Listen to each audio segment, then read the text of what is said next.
I don't know if I'm back on. Well, I'd love, okay, well, I can't see myself. I don't know if I'm live.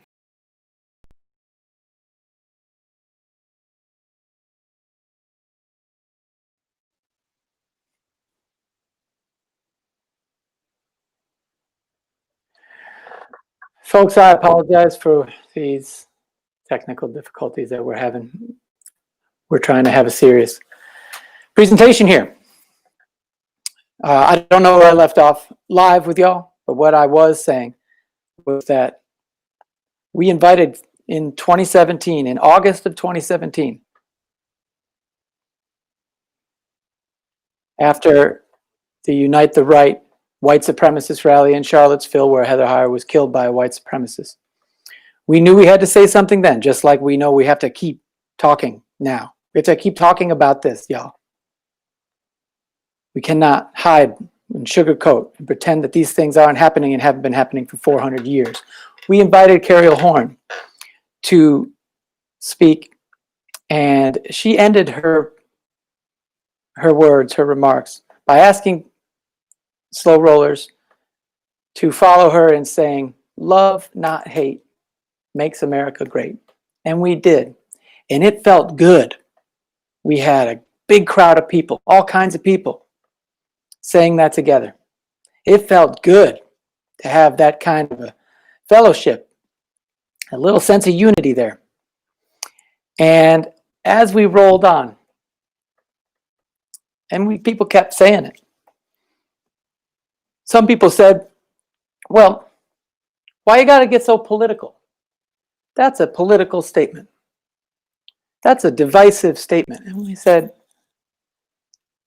what is divisive and political about saying love, not hate?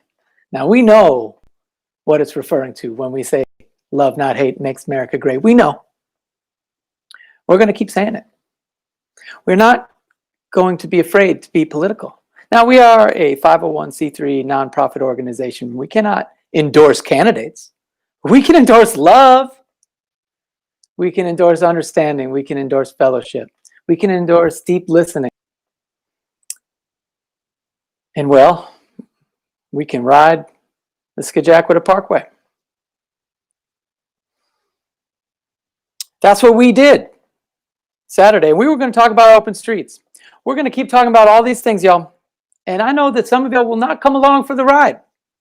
We know that. And we're okay with that. Because we, as a society, need to have a lot of uncomfortable conversations about what those in privilege are allowed to close their eyes to, and what our black and brown neighbors have no choice but to live in fear of. We need to stand with them. We need to talk with each other. We need to hold space for them. So for now, we're going to get to some things tonight. We call this an open streets ride.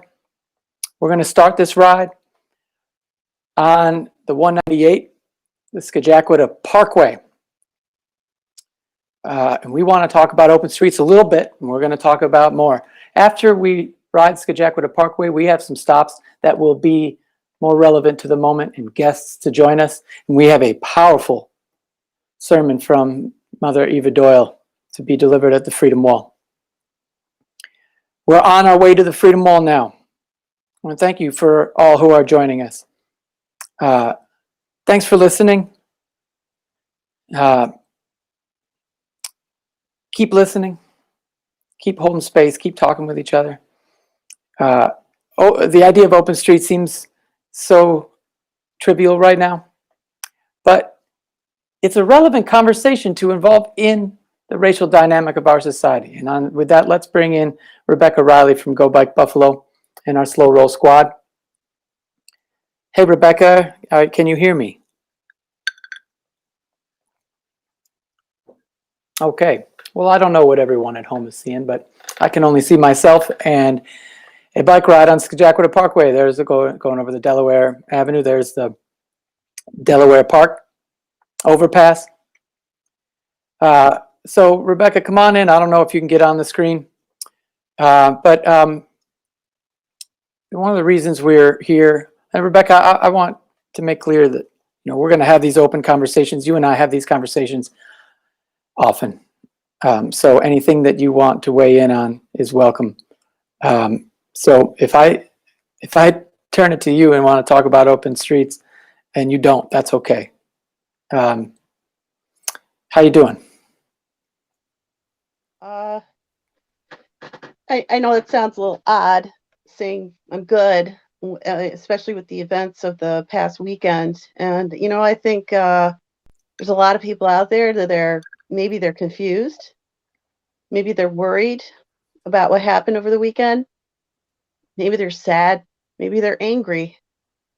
But I'd like to thank everybody that's watching tonight, because you're demonstrating something. You're doing something that's so important. You're coming together.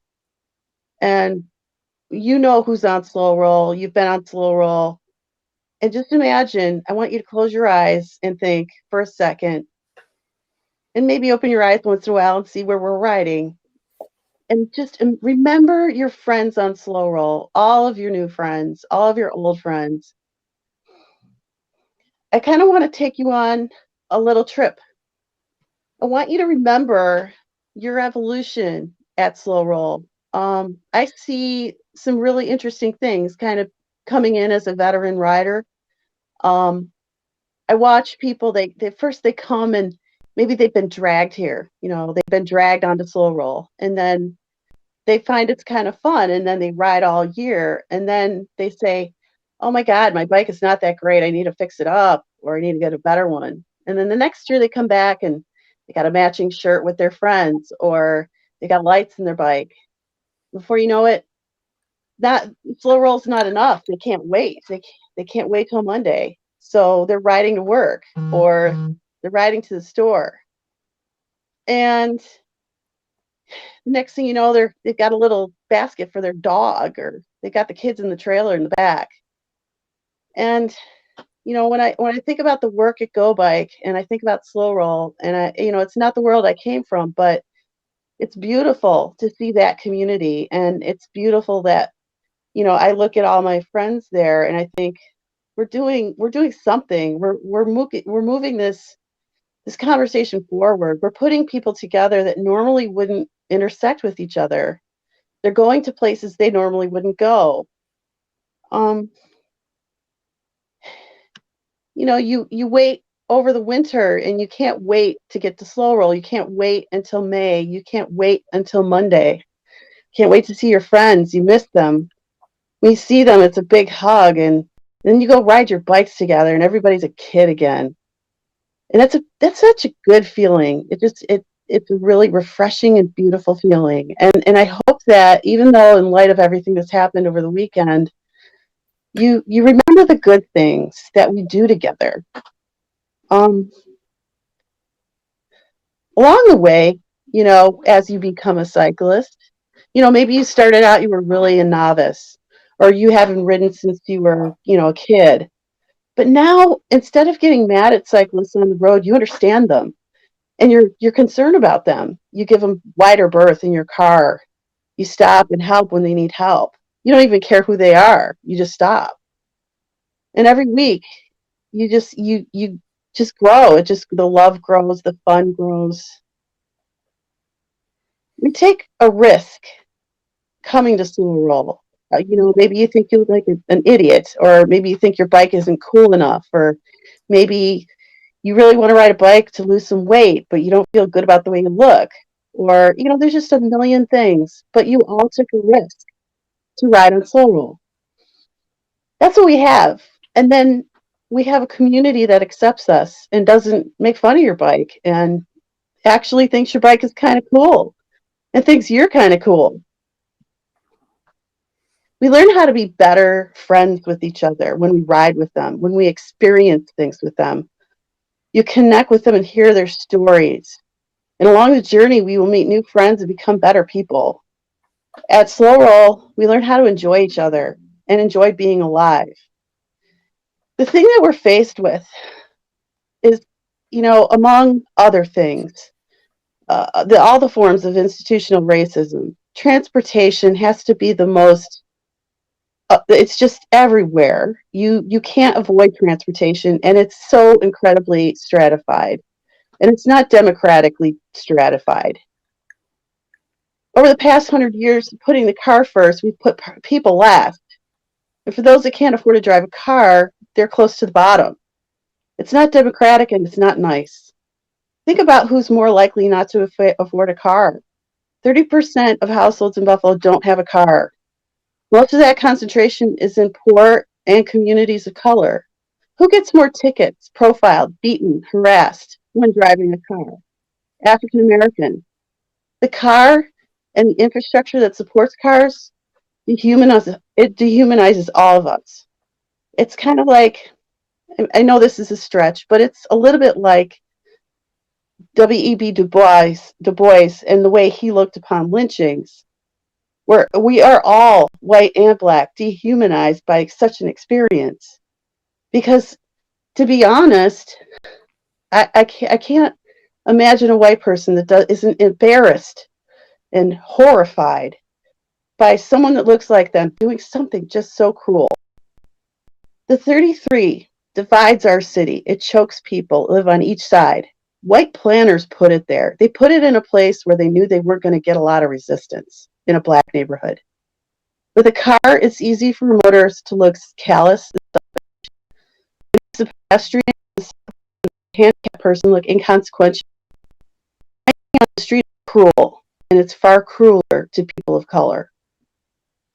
I was at a Mobility Justice Forum webinar this week, and I've learned a long time ago from joining these things. It's safety, targeted profiling enforcement. It's bias.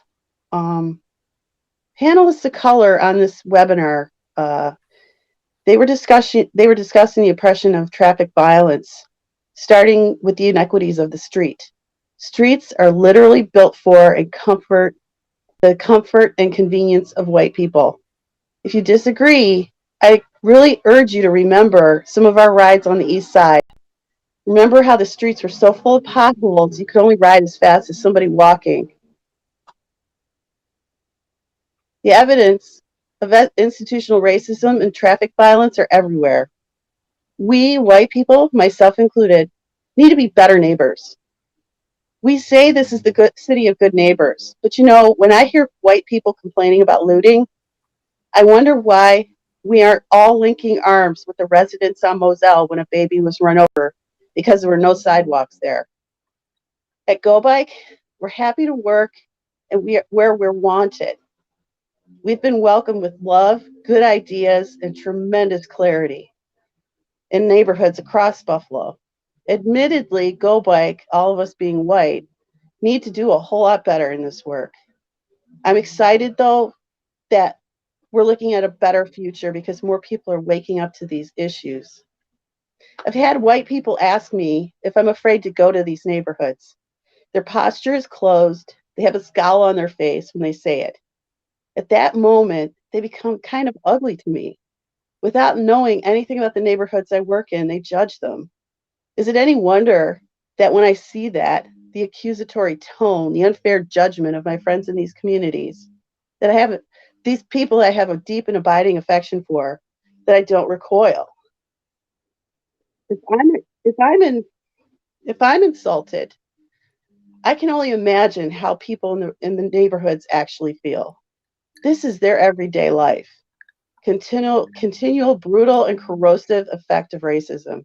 I only hear it once in a while. The city doesn't invest in those parts of this. I mean, if you want a roadmap of where the investment is going, all you have to do is look at the street. And the people in those neighborhoods are blamed for that neglect. If you're wondering about how to get through this difficult period as a white person, if you feel overcome with guilt about how bad things actually are in America for people of color, but especially for our African American countrymen and women, look no further than the reflection in the mirror. We all have a lot of work to do. White people need to stand up when it matters, or like the police people that have been across the country, the good ones, sometimes you need to kneel or walk with or listen to or hold hands when it matters. I find bliss on the East Side. I find angels there. I find inspiration there. I'm willing to fight my own inner biases to become a better person for my friends, whom I consider family. I implore you, slow roll folks, you people of bike, find a way to be useful. You are. There's a bunch of you that every time you possibly can, you're trying to help or you're trying to understand. Keep doing that. And let's all try to be a little bit better and live up to the moniker that our city has, the city of good neighbors. It's not easy, but you know what? I promise you, it's absolutely worth it. Thank you, Rebecca. That's beautiful and obviously well prepared. You know we're a good team because you prepare so well, and I'm just riffing over here, and pouring raw emotion, and you're thinking more before you speak. You riff better than me. Well, I can't riff. yes, to those watching at home, we did start the ride back up on the Skajakwita again. I wanted to stay on this point. I want to stay on this for a minute because there are a few things at play when we ride our bikes on the Skajakwita. And if you didn't know, now you know that is a pre-recorded video.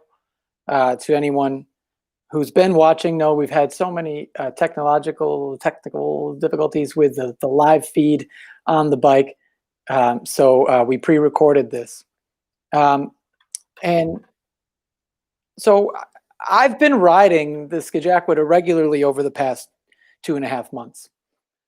I know that it's technically illegal. It's stupid that it's illegal.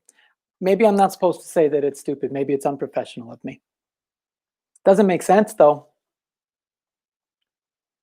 This should be a parkway. The speed limit's restored to 30. I feel safer riding that than I do a lot of other streets in this city. Boy, Main Street, for example, which is actually a state designated bike route, please. Seasoned cyclists know better. It's a terrible street to ride.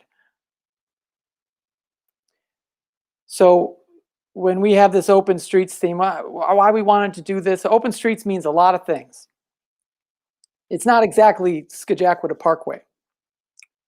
We wanted to, we will continue as we have for years. Some of y'all know, have rode on this with us when we opened our season in 2016. And we got an Adam Ziglis classic cartoon out of it.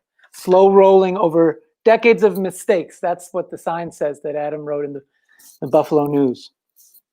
He wrote that, there we can zoom in, he wrote that after, and get off of me now. I want to show that highway that's going to be a parkway. We're going to continue to advocate for it, but thank you, Mark. Right now, more than ever is a good time to look at this space, the Skajakwita Parkway, and say, wouldn't it be better for the people of the city of Buffalo if maybe at least only on the weekends, to designate this space, this park space, this is in a park, Delaware Park, designated only for bikes and pedestrians. We need more space right now. For all that we're going to continue talking about police brutality and the racial tension in America from it.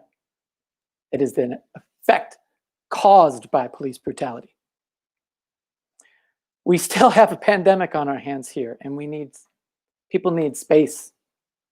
So, you know, it's just amazing when we've been talking over the last couple of months about, you know, we need fresh air, right? We need some space. It all intersects. We can't take our eyes off of that. And we have been talking a lot, Rebecca and I'll bring Rebecca back on here, because even in urban planning, bike advocacy, open streets advocacy is fraught with a privilege. to not consider the whole city, to just consider, say, the cyclists, or to just not consider the dynamics. And a question that's often asked of me before trust is earned. You know, we are now in our 7th year doing Slow Roll, going all around the city of Buffalo and seeking connections. And we haven't always done it properly, right? And so sometimes I might say something like that. We need more space. And a person of color will say to me, for who? And that is a mistake that many planners, bike advocates make. They don't consider the whole dynamics of a city. They just consider that they want what they think is good for the cyclist. And you know, I have so much love. I'll give an example of India Walton. India has been with us on a lot of these in past weeks. She's out there at Bailey and Langfield right now in a peaceful protest. And India said recently, when GObike, through the Bike Match program, helped her get on a bike for the first time in 20 years. And she went on a ride, and she said this live on our live stream 3 weeks ago. She said, within 20 minutes of riding, it all made sense. Now I understand when they're talking about space, it's for us too, India being a Black woman. And we haven't always communicated our intentions that well. We haven't always walked properly.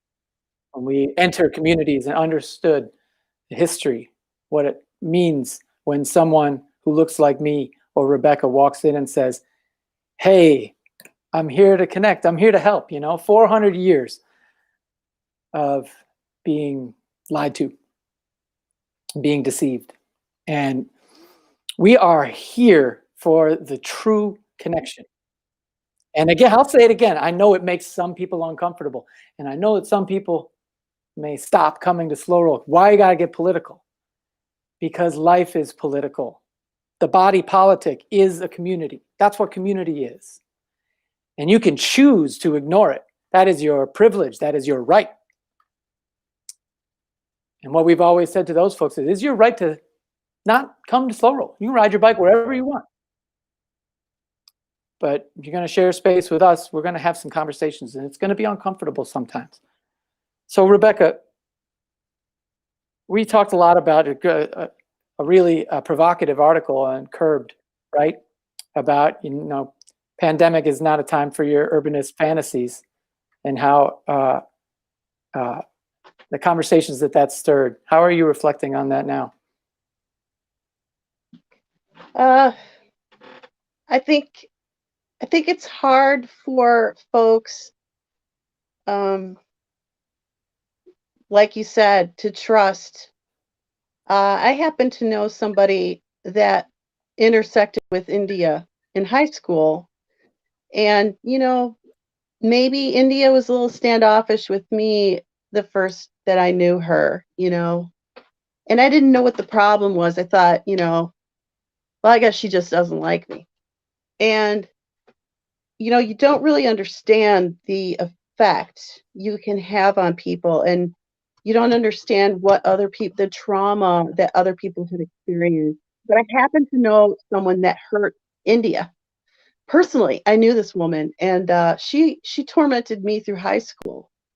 So when India described her, I thought, my God, oh God, that's so true. And now I get it. I understand why people are standoffish. You don't know what they've been through. So I knew India is such a strong and amazing woman. I mean, she's raised 4 kids. She's a nurse. She's an incredible force of nature. She does the right thing by her community always. She is centered on her community and making sure to uplift their voices and uplift, their interests as a community. She's so committed, and it's really inspiring to me. And I just wanted to be around that. I like being around people that are strong and don't take any crap. I, because I kind of have a little bit of that in me too, and so birds of a feather.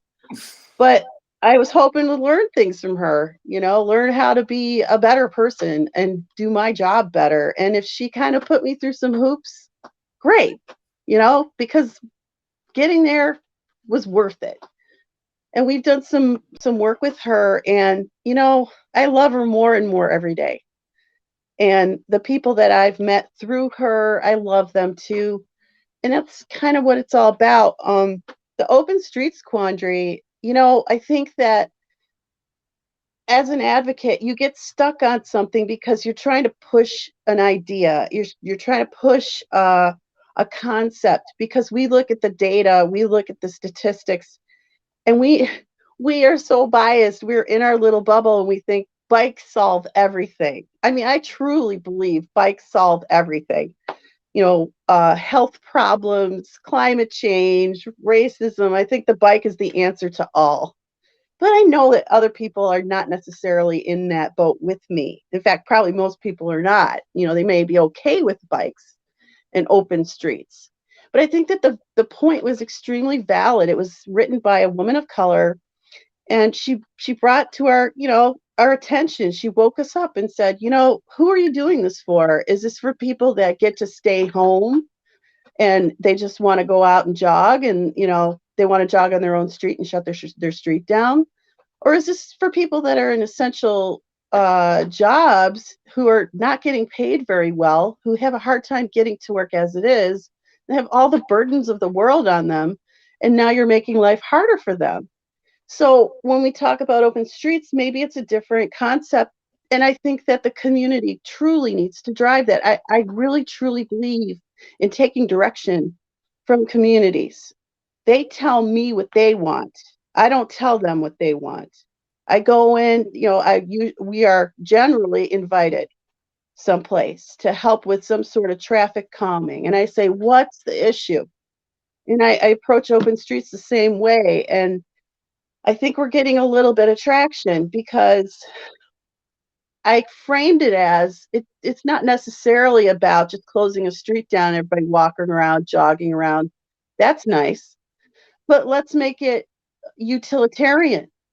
So putting that frame on it, the folks in Kaisertown are like, we want to do something like that, something temporary, a protected bike lane. We've been wanting a protected bike lane.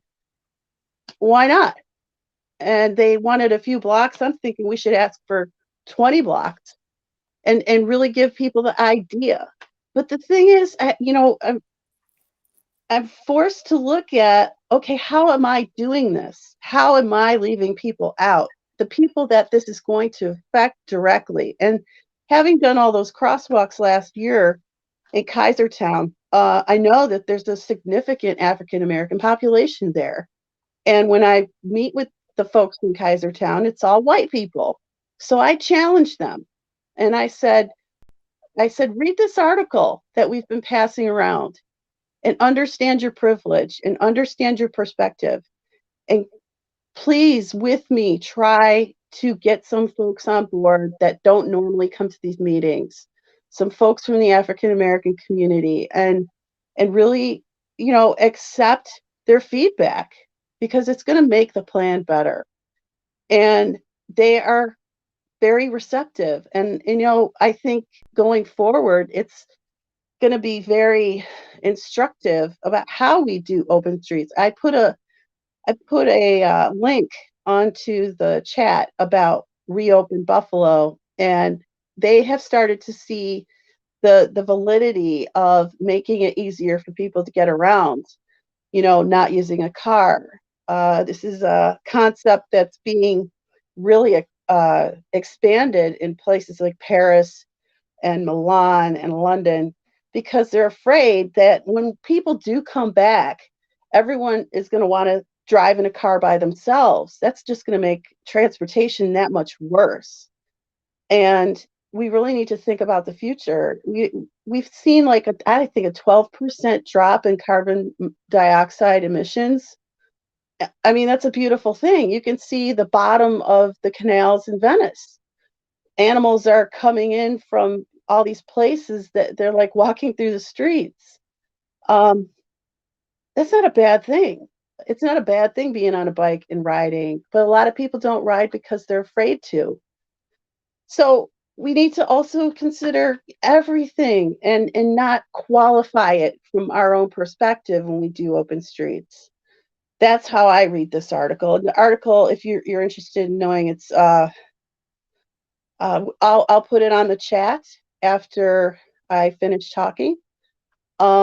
It's a very good article. It points out a lot of things that when you're somebody that has privilege, you just don't think of these things.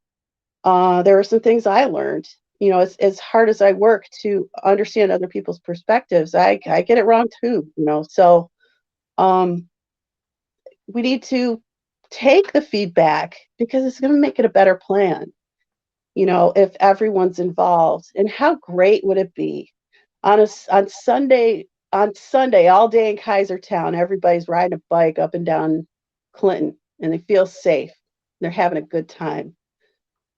So that's Well, my thought. What's your thought? thank you, Rebecca. Yeah. For those unaware, watching at home, Rebecca's been working with folks in Kaisertown for years now, and really become a stronghold of support and collaboration with GObike. And in the meantime, I mean, Rebecca's been all over the city, but about as much time as you've been spending in Kaisertown, I've been spending right here where we are on this ride right now, which is Hamlin Park. So we've crossed over from Skajakwita to Humboldt. It's the 33 on the left, and we want to do some things there on Sundays too. We're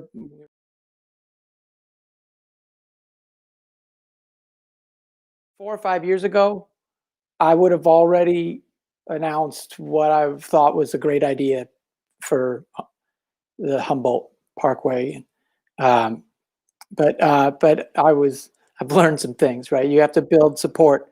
You want people on who are living in those houses, like Mitty. We're going right there past Mitty's house, and Rhonda and Mr. Miles at Samantha's Garden. We want them to be as much a part of it, to be at the table. If you're not at the table, you're on the menu. We want to really make genuine connections and make change together, not just with the ideas that dazzle us when we look in the mirror.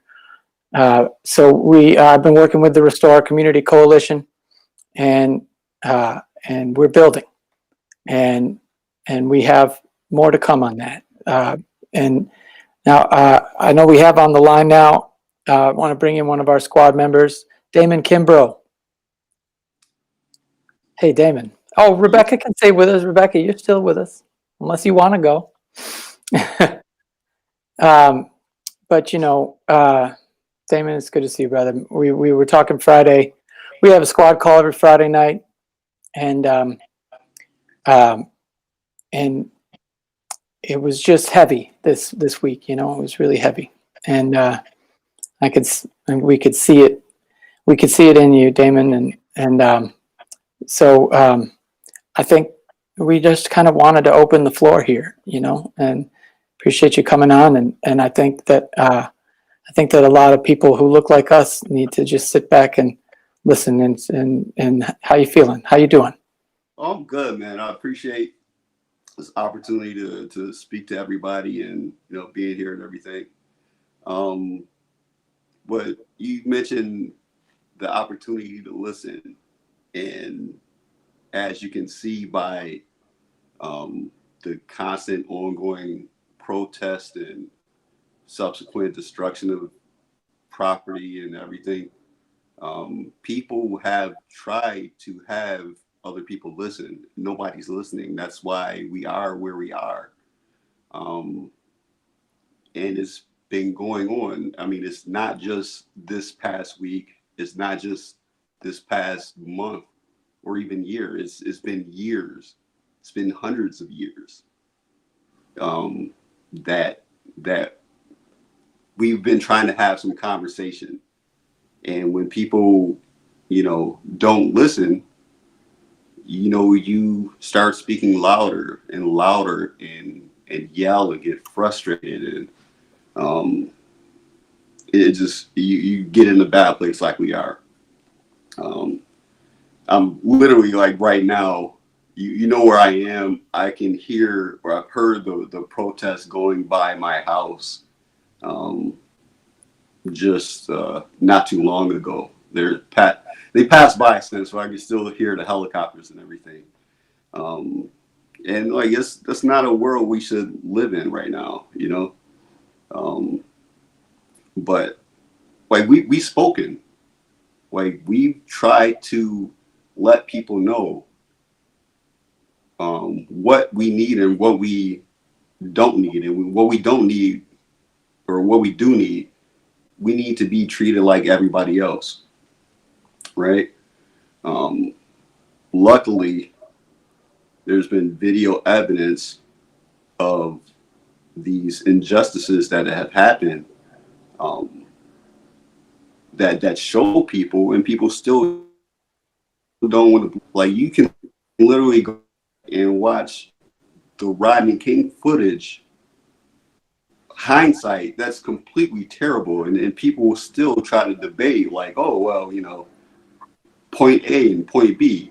We all seen what happened. We all saw what happened, and it's the same thing that's going on right now. And how long ago was that? And even before then, I mean, that's the first one they caught on camera.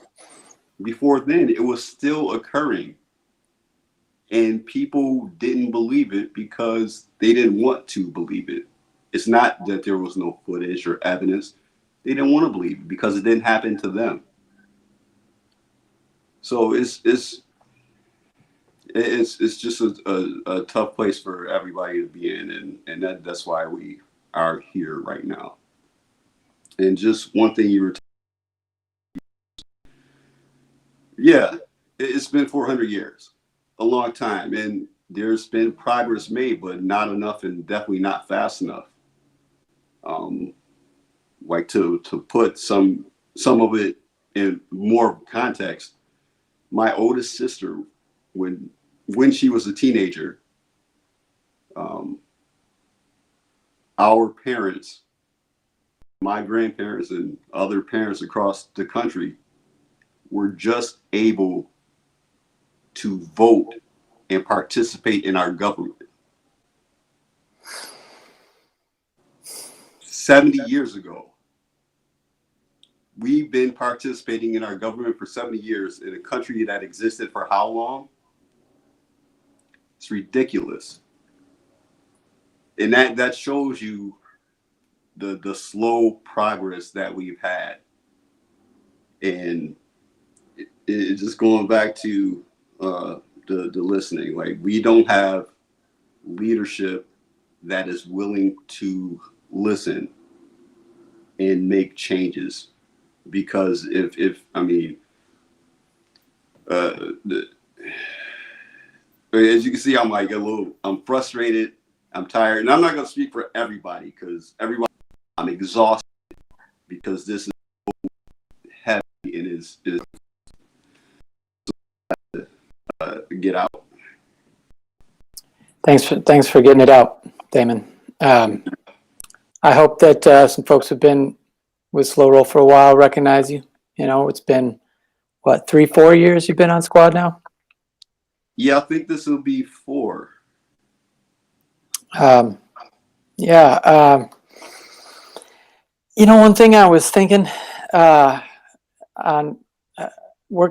almost at the Freedom Wall, and when we get to the Freedom Wall, we have a really powerful presentation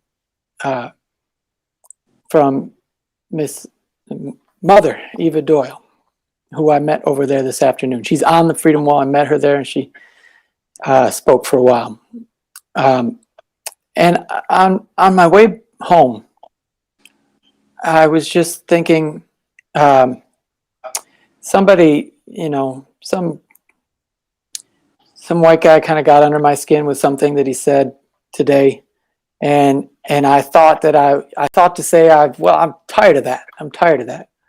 And you know what my next thought is I'm actually not tired. You're tired, Damon. Black people are tired. You are, I won't give out your age. You are not 400 years old, but you have 400 years of fatigue that you have to carry, and you're tired, and you should be tired. I'm not tired. I am energized for this cause. We white folks should not feel tired. We have nothing to be tired about compared to that. Everybody's got their burdens, no doubt, right? Everybody, be kind, for everyone is fighting a hard battle. Like, we carry that, right? That's old wisdom.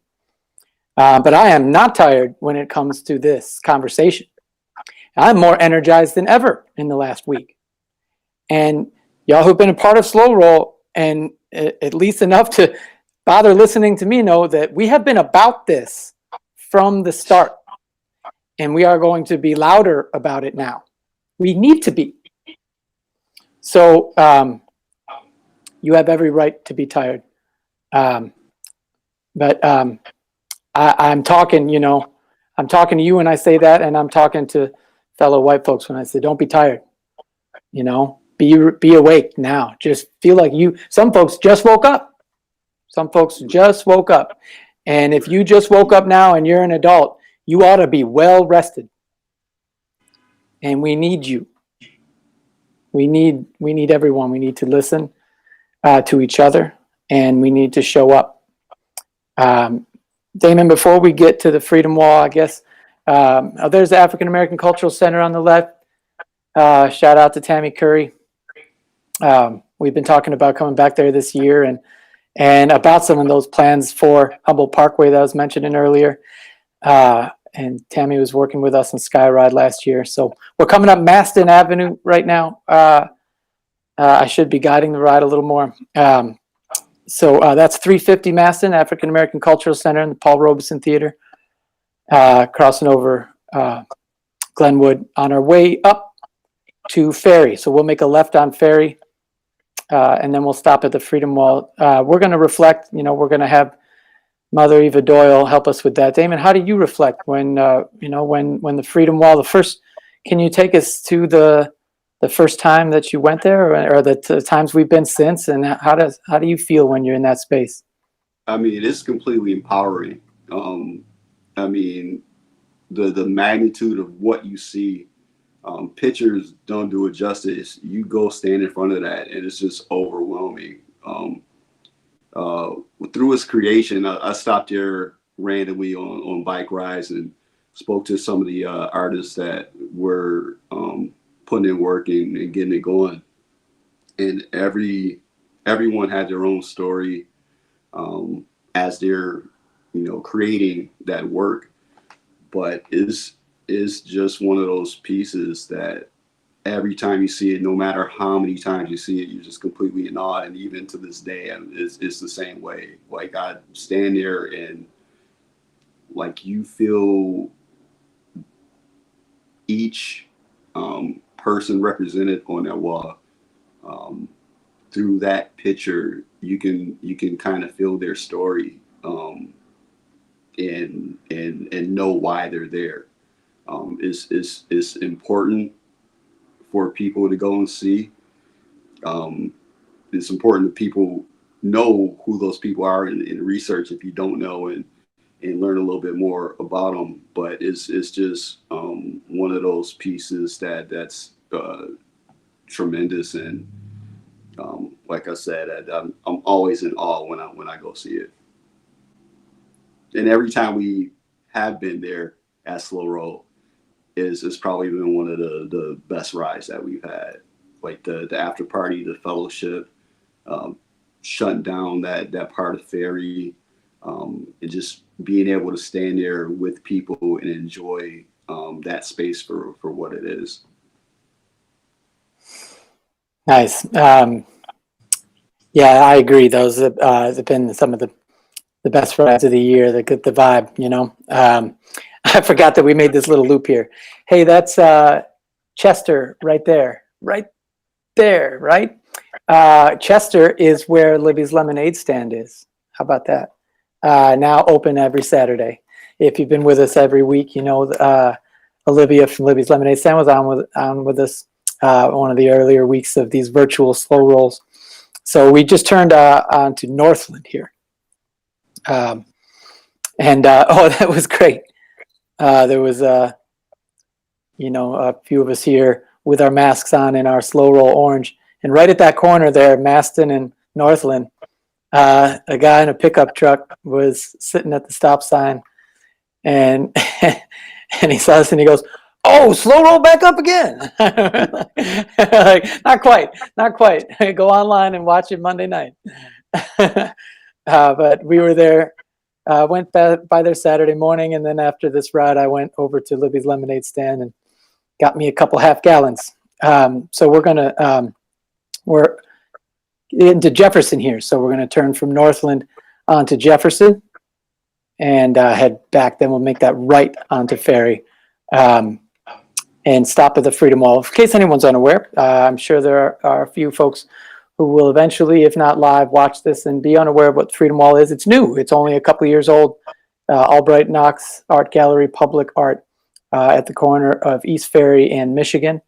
And it's 28 murals of civil rights leaders in a process that was eventually decided by the community. And props to Albright Knox. You know, I've had that conversation with the folks there, that there's similarities in the conversations in the way that Albright Knox went about it, the way that Slow Roll went about it, just being naive and just thinking, we're just going to go out and do this and everybody's going to love it and we're all going to come together, and realizing have to be involved people in the planning. If you really want, you have to have a seat at the table, right? Say it again. If you're not at the table, you're on the menu, right? Like Shirley Chisholm said, who's on the Freedom Wall. They don't give you a seat at the table, bring a chair. Well, bring a folding chair, right? Well, Albright Knox announced that one of the most wonderful artists, amazing artists in our community, Chuck Tingley, was going to be the one to make these murals for the Freedom Wall. And Chuck is a wonderful person, and he's an Asian American. And the Black community said, "What? Like, Chuck could be the nicest guy in the world, but why? You know." How about some of the Black artists in this community if you're going to make this about the Black community? And so Albright Knox, you know, they took that lump, right? And they went back to the table and came out with Julia Bottoms and Idris Wajed, who I always like to add, made our logo and our neighborhood's map, and John Baker, and the four of them. And Chuck offered, because he's such a wonderful person, Chuck said, "I get it. I'll get out of the way here." And they said, "No, stay." And the four of them made 7 of these murals each, one by one, and it is truly one of the most beautiful, powerful pieces of public art. As we're getting close to it, Rebecca, do you want to share any reflections about the Freedom Wall?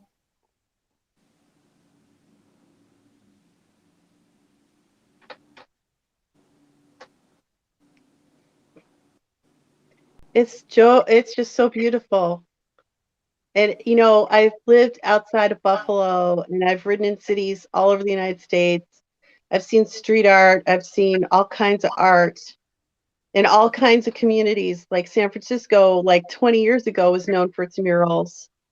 And I know that murals are really important in communities, especially if they are based and rooted in that community.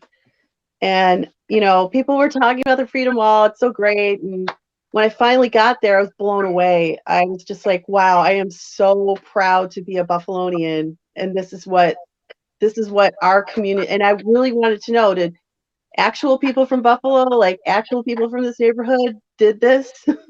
and I was reassured to hear that it was.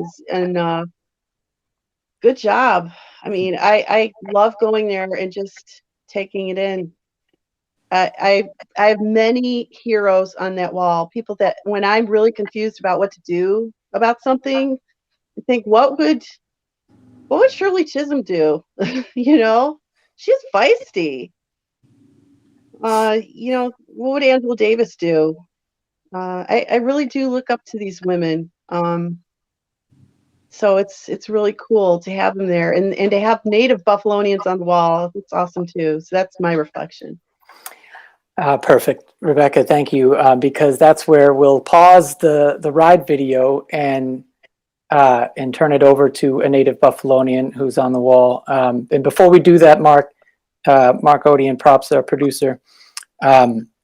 Before we turn to that video, we're going to welcome, on the flip side of this video, we're going to have some more guests. So Damon, we'll leave you to enjoy the rest of this and to rest, my friend. I appreciate you joining us. I love you, brother. Yeah, I love you too, man. Thanks, everybody. See you. Hopefully you ride soon. Miss Slow Roll. Y'all be good. Love you, Thanks, I'll talk to Damon. you soon. Love you too, Becky. See you soon. Be well. Thanks, Rebecca. You both too. Now, let's turn here. I asked Mother Eva Doyle, who is one of the local, the Buffalonians, who is on the Freedom Wall, 7 of the 28, if I have that correctly. I may be off by 1. It may be 8 if you include Shirley Chisholm. I may be off there.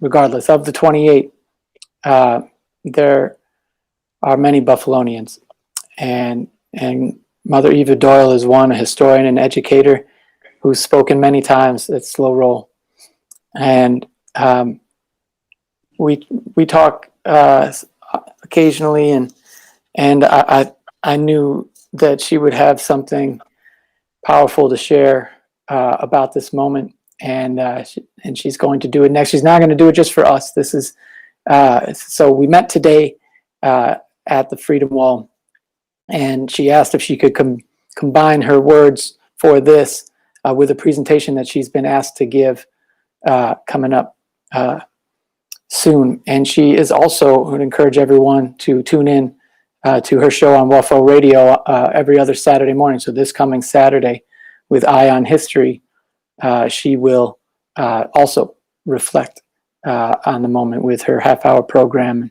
And just the well is deep of knowledge with Mother Eva Doyle. So please stay with us and listen in here. And when we come back, we're going to continue the ride. And we have some significant stops for the rest of the ride before we get back to where we started. But for now, Mark, take it away with Mother Eva Doyle. Okay. Greetings. This is Eva Doyle, educator, historian, and columnist for the Criterion newspaper, the oldest black newspaper in Western New York, which is 95 years old, published by the Merriweather family. I would like to give greetings to Bill Peoples and Oja Inc. and all of those who are listening to this presentation today. I want to thank Mr. Seamus Galvin for inviting me again. He's invited me many times here at the Freedom Wall on the corner of Michigan and East Ferry. The program for Umoja this year is the state of the black family. And I never imagined that I would be coming back here to the Freedom Wall, sitting in front of my portrait wearing a mask. If someone had said that to me a couple years ago when the Freedom Wall was introduced, I probably would not believe them. I truly miss being in the presence of my friends and supporters of the Umoja programs and other community programs. This is a day like no other that we have experienced in our city, state, and nation. We are in the middle of a pandemic, and at the same time, as African Americans, we have witnessed another murder of a black man by a police officer. The death of George Floyd in Minneapolis by what I consider to be a rogue police officer, pressing his knee on the neck of George Floyd for more than 8 minutes, thereabouts. Amid the passionate pleas and words of George Floyd saying, "I can't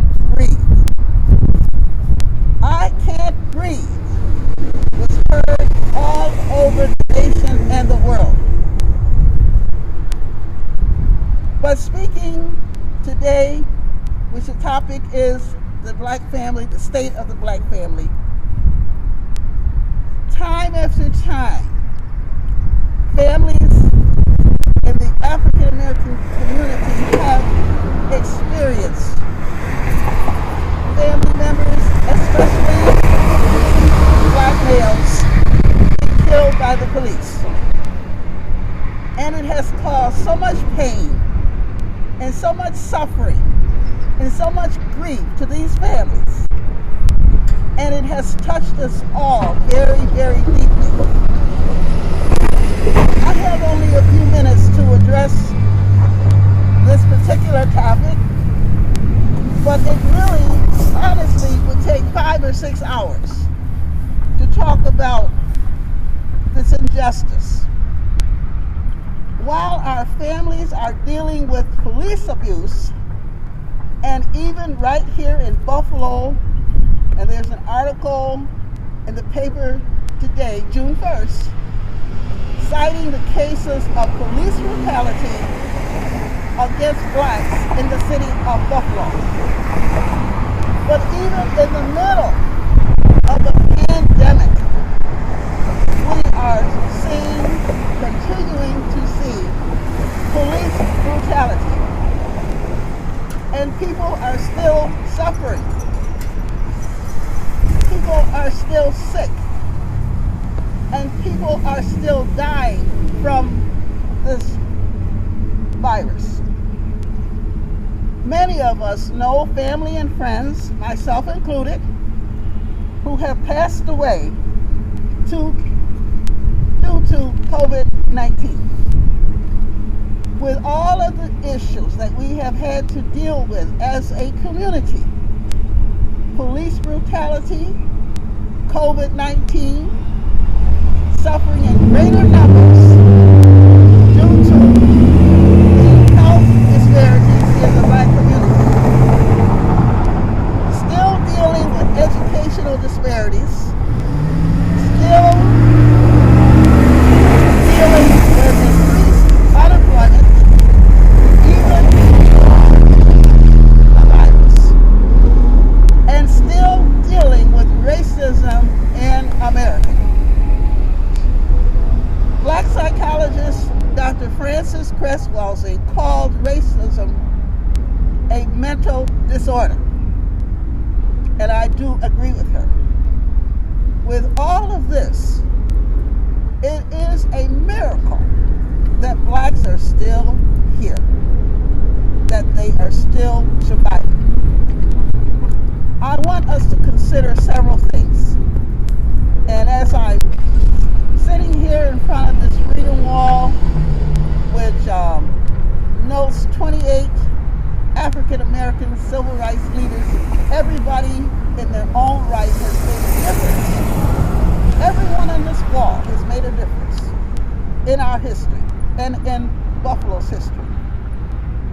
Since our youth, and if you see all of the demonstrations and the protests and the riots, you see a lot of young people, both black and white.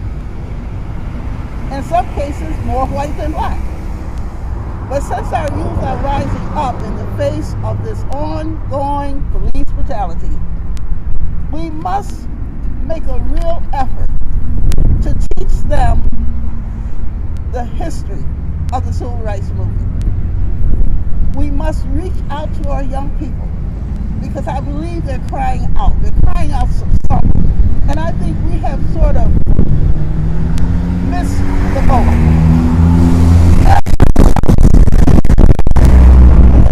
Because we have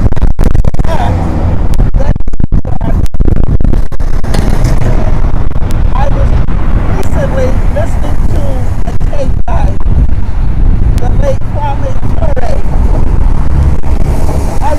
otherwise known as Stokely Carmichael. He's one of the people featured around this wall here.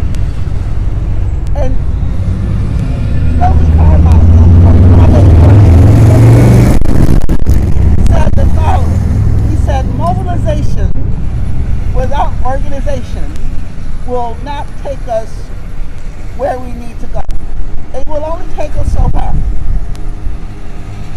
words, we must organize and we must plan to come up with different approaches to the problems that we face.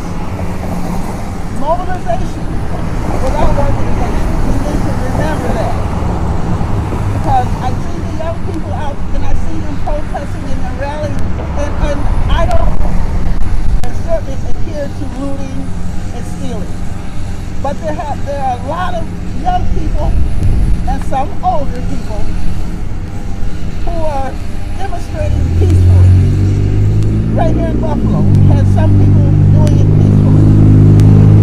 So we have to organize and plan to change the fundamental racist policies that we have seen in the United States of America, especially when it comes to policing our community. We must encourage the good police officers, and we have a number of good police officers I know personally, and I'm sure people in the audience know personally, that we have good police officers who are doing their job. But we do have those rogue officers. We have to weed them out because they are killing people. And I really rather say murder. They are murdering people. In many cases, after these men are handcuffed and on the ground, they murder them. So I know this is going to be hard for a lot of them. I can't help but think to myself that while that George Floyd was being held down and he was handcuffed, and while the officer was pressing his knee against his neck, I was looking at the officers who were standing nearby. And I couldn't help but say to myself, if at least one of them had intervened or said something, then perhaps we will not have seen all of these protests and riots and looting, all of these things. I don't think maybe they would have happened to a degree, but I don't think we would have seen them to the extent that we did see. And I cannot help but thinking of our hero, the hero in the African American community, Ariel Horn. Ariel Horn stopped the murder of a black man by what I consider a rogue police officer. He was handcuffed and he was getting ready to further assault Neil Magazine. Then what she could do to stop that assault, and she prevented the murder of a black man. But I heard someone say the other day, I heard an official say this, and it really hurt me and it disappointed me. And he was talking about Ariel Horn. He said, well, the reason that Ariel didn't win her case, she went to court, she went to different courts trying to get her case heard. And we have to remember that she had 20 years in the police force and she was only a few months from getting her pension. A single mother of 5 children, struggling the best that she could. But this person said, well, she did not win because she did not follow procedure. Well, I would like to say this to that person or whoever thinks that. All of the people on this freedom walk, from Stokely Carmichael to Malcolm X to Angela Davis to Fannie Lou Hamer, to all of the people who are here displayed today, myself included, Eva M. Jordan, we did not accomplish what we accomplished by following procedure. I never will forget. I taught in the Buffalo schools for over 30 years. And I was dismayed that our students were not learning African American history. And the history that they were taught was not correct history. So I fought that system. I spoke up many, many times at the Buffalo Board of Education. So one day, my brother-in-law asked me a question. He called me up on the phone and he said, "Aren't you afraid you're going to be fighting?"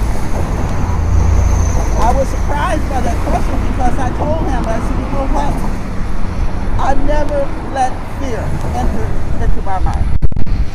Because what I was doing was the right thing to do.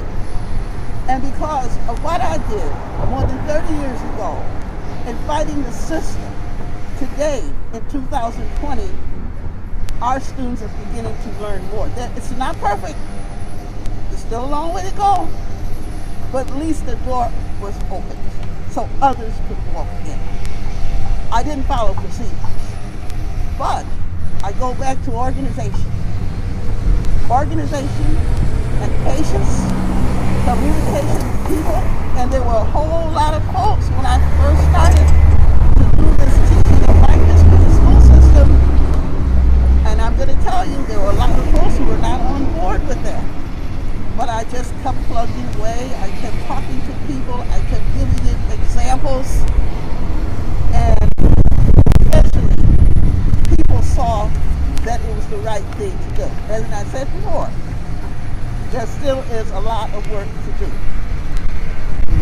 You know, often we hear in the media that Black families are dysfunctional. But you know what? I maintain that we still have strong Black families. I can name them, hundreds of them, personally, right here in Buffalo. My family in Niagara Falls, where I was born. My family in Alabama, where my mother and father came from. Blacks, with all the pressure, with all the racism, with all of the things that they have to face, are still holding on to family. And if it wasn't for family, they would not have survived, going all the way back to enslavement to the modern time. But we feel the weight of all of this inequality. We feel the weight of injustice. And as I sit in front of this freedom wall, I recognize all of these people who did not follow procedure, but they accomplished a great deal. Our journalists, Elnisa of the Challenger, Mr. Frank Merriweather, not far from me, of the Criterion newspaper. That paper was started in the 1920s and is still relevant today. And I will never forget what Elnisa Banks, who was right over here, said and put on the masthead of the Challenger. We wish to plead our own cause because too often others have spoken for us. And many people may not know this, but in 1827, we had dozens of Black newspapers way before the Civil War was ever fought. So this wall is so important to the history of Buffalo. It's so important to the nation. And while our children are not in school, while our families are home, take some time. Bring your young people, if they have not come to this wall, bring your young people here. Have them do reports. Have them read all the bios, because the bios are here. And I wish I could add one more portrait on this freedom wall, and that would be the portrait of Carriel Horn. And regardless of what the officials say, and try to trash her memory and trash her legacy, she is a hero to the grassroots community in the city of Buffalo, New York. And we thank her. In the African language of Swahili, Asante Sana, Sister Carriel, for saving the life of Mr. Neil Mag Sr. Thank you so much for listening. This is Eva M. Doyle, keep your eye on history.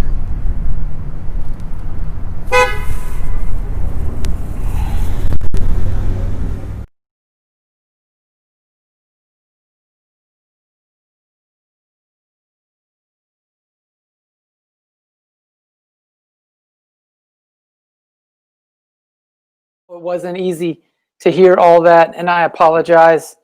I just called her yesterday and thought we got to do something. It was so windy and noisy over there today. But talking about Cariol Horn, as we have been tonight. And I've got Cariol's law pulled up here that I will read before we're done here.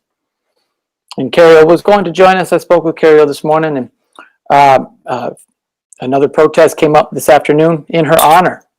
And she rightfully joined that. And it might still be going on right now. We almost had this whole thing, this whole live stream just go there. They were on the move and we weren't sure when they were going to end.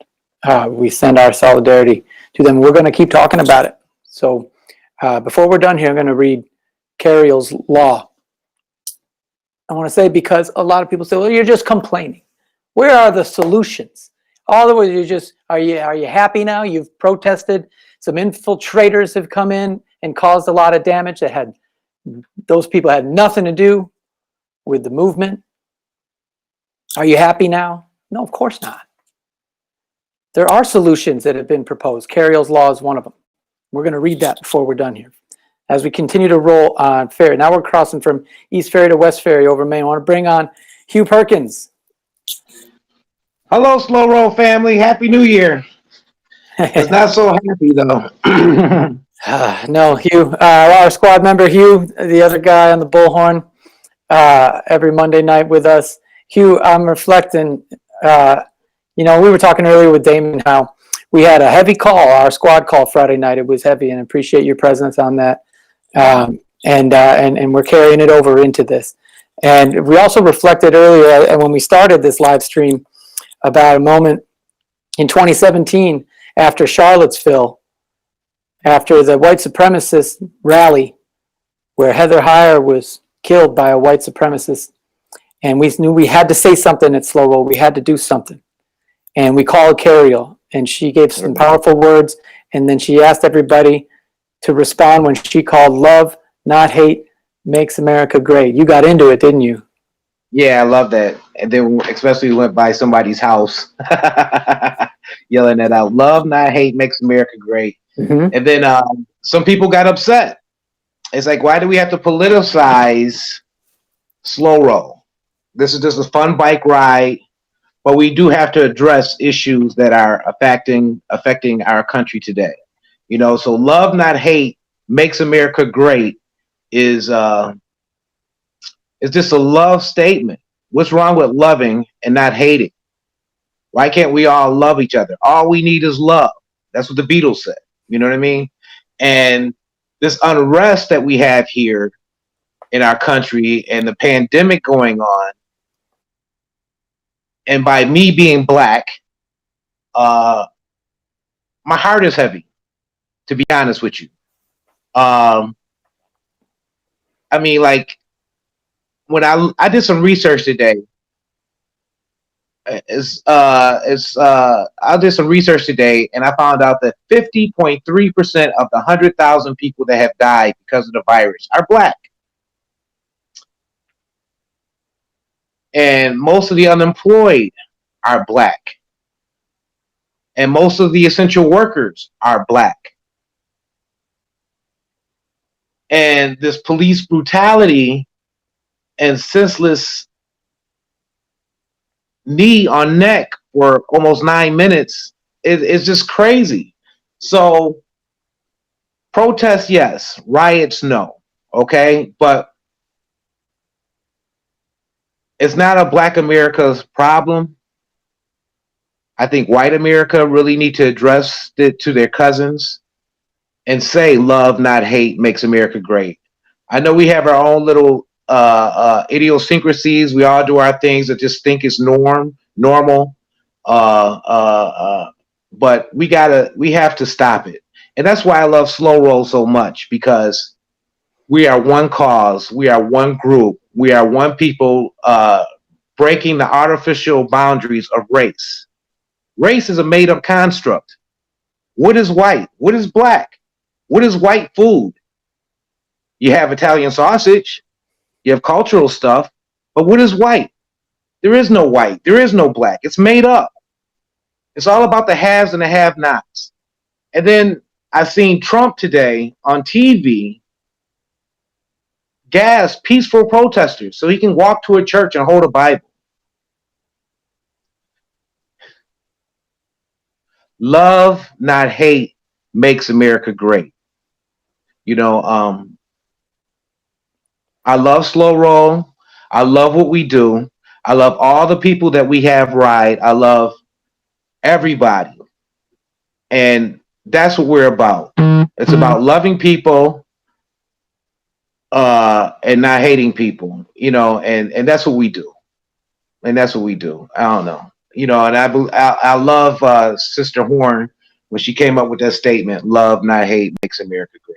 I don't know. It's really tough. My heart is heavy. I really don't know what to say. I'm really emotional right now. And I know I'm not loud guy on the bullhorn all the time, but this hurts. This hurts. And we got to do better. We got to do better. And then when I ride, I drive buses. And I drive the Metro bus, and I'm picking up people that don't want to wear their mask. And it's frustrating because there's a pandemic out here. Over 100,000 people died. Mostly black people are dying, and people don't want to cover their nose with their mask. It is so frustrating, and I just don't know. I don't know. Shame is doing it. Yeah, Hugh, I feel you. I mean, and for those, Hugh is an NFTA bus operator, so he's putting himself on the line every day. And it's just amazing how so many folks can refuse the simple solidarity of wearing a mask when they're around other people. It's really simple. It's really simple. But it's a combination of a lot of things, right? Stubbornness, not believe in science. But we got to do better with that. It's a show of love. It is a show. I wear my mask because I love you, and I don't know if I'm sick. I don't want to get you sick. Love, not hate, keeps the masks on. Right. Yeah. So, Mark, I want to pause the video right about now. So we just turned off a ferry. Thank you. We just turned off a ferry, West Ferry, onto Hoyt, and this is where you make a left onto Arnold. And this is where a few years ago there was a confrontation between Buffalo police and a 20-year-old man named Wardell Meach Davis. And I'll say his name again, Wardell Meach Davis. He is no longer with us. His life ended on this street in that confrontation with the police. And I went back and I read all about it again in the past week, and I've been reading about George Floyd.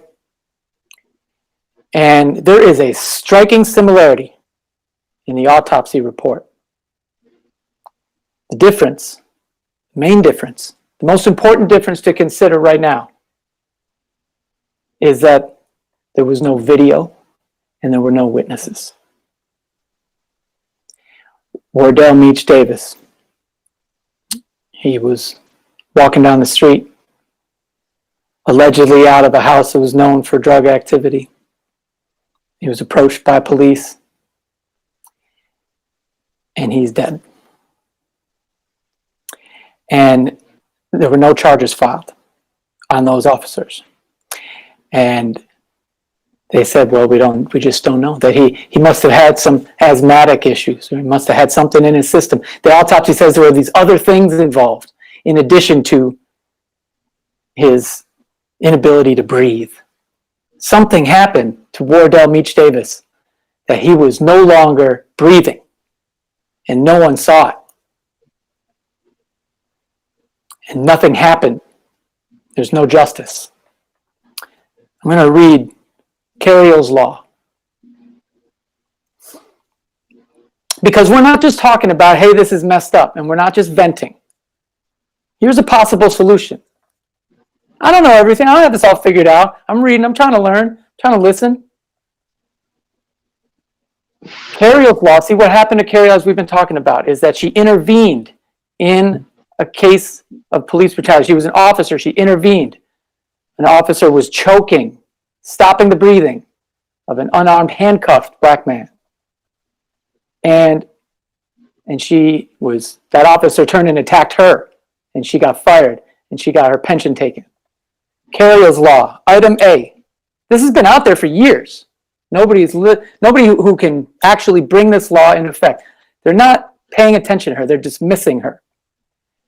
And maybe they won't if more of us are reading Carriel's Law. Item A, a mandatory statute that requires law enforcement professionals on or off duty to intervene and stop imminent abuse being performed by fellow law enforcement professionals that may result in significant injury or death to a citizen or action subject to a criminal actions and termination. Item B, law enforcement professional who performs duties in good faith by interrupting the physical abuse of someone being apprehended will be protected from retaliation, abuse, or reassignment once the incident is reported. Reports of retaliation, abuse, or reassignment due to preventative actions listed in item A will be investigated by an agency external to the department. Item C, as we turn on to Grant Street. Any law enforcement professional identified through investigation externally or internally to have purposely fabricated, condoned, or covered up through reporting or abstinence of reporting, abuse, or misconduct toward citizens, or to have fabricated or condoned actions of retaliation toward an identified law enforcement professional through reporting or abstinence of reporting is immediately subject to reprimand, criminal actions, and termination, and is deemed not employable with any department within that state under Carriel's Law. Item D, any law enforcement professional that has been terminated under Carriel's Law must have their name submitted and terms of termination listed in Carriel's Law registry.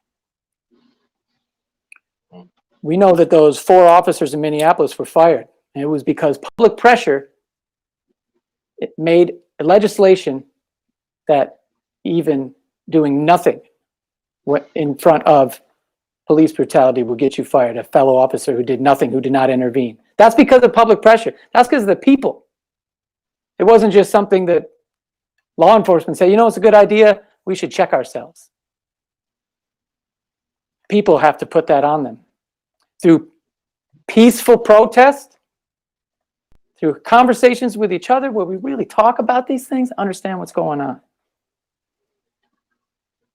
We're going to ride up Grant Street and we're going to find another case.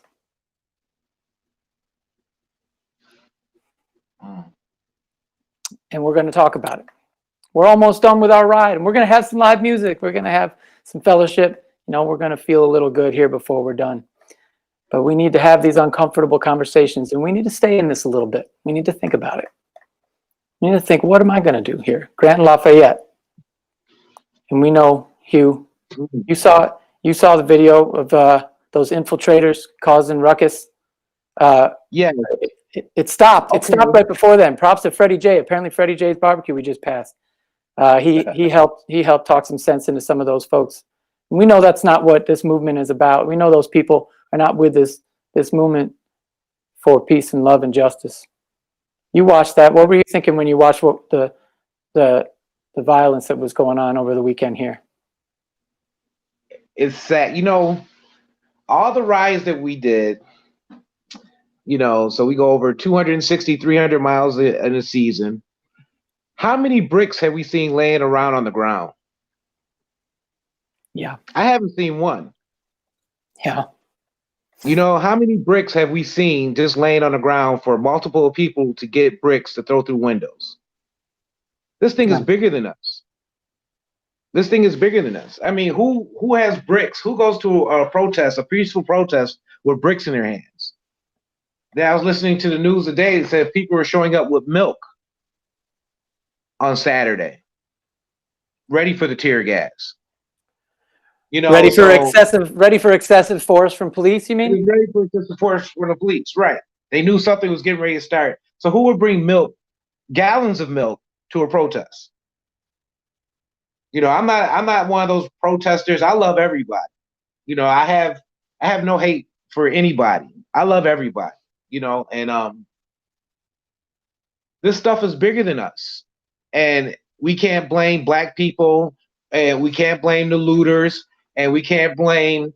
I think there's other people. It's bigger than this. It's bigger. It's bigger than just a peaceful protest. And a friend of mine told me that there's this woman that goes around, and she's the one that does most of the protesting, and she's an activist. I don't know the lady's name, and she didn't know who was putting on the rally on Saturday, and she didn't know none of the speakers for the rally on Saturday.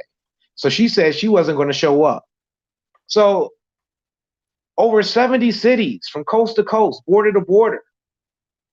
Most of the protests were peaceful, but who has bricks around their downtown area just hanging around in more than one city?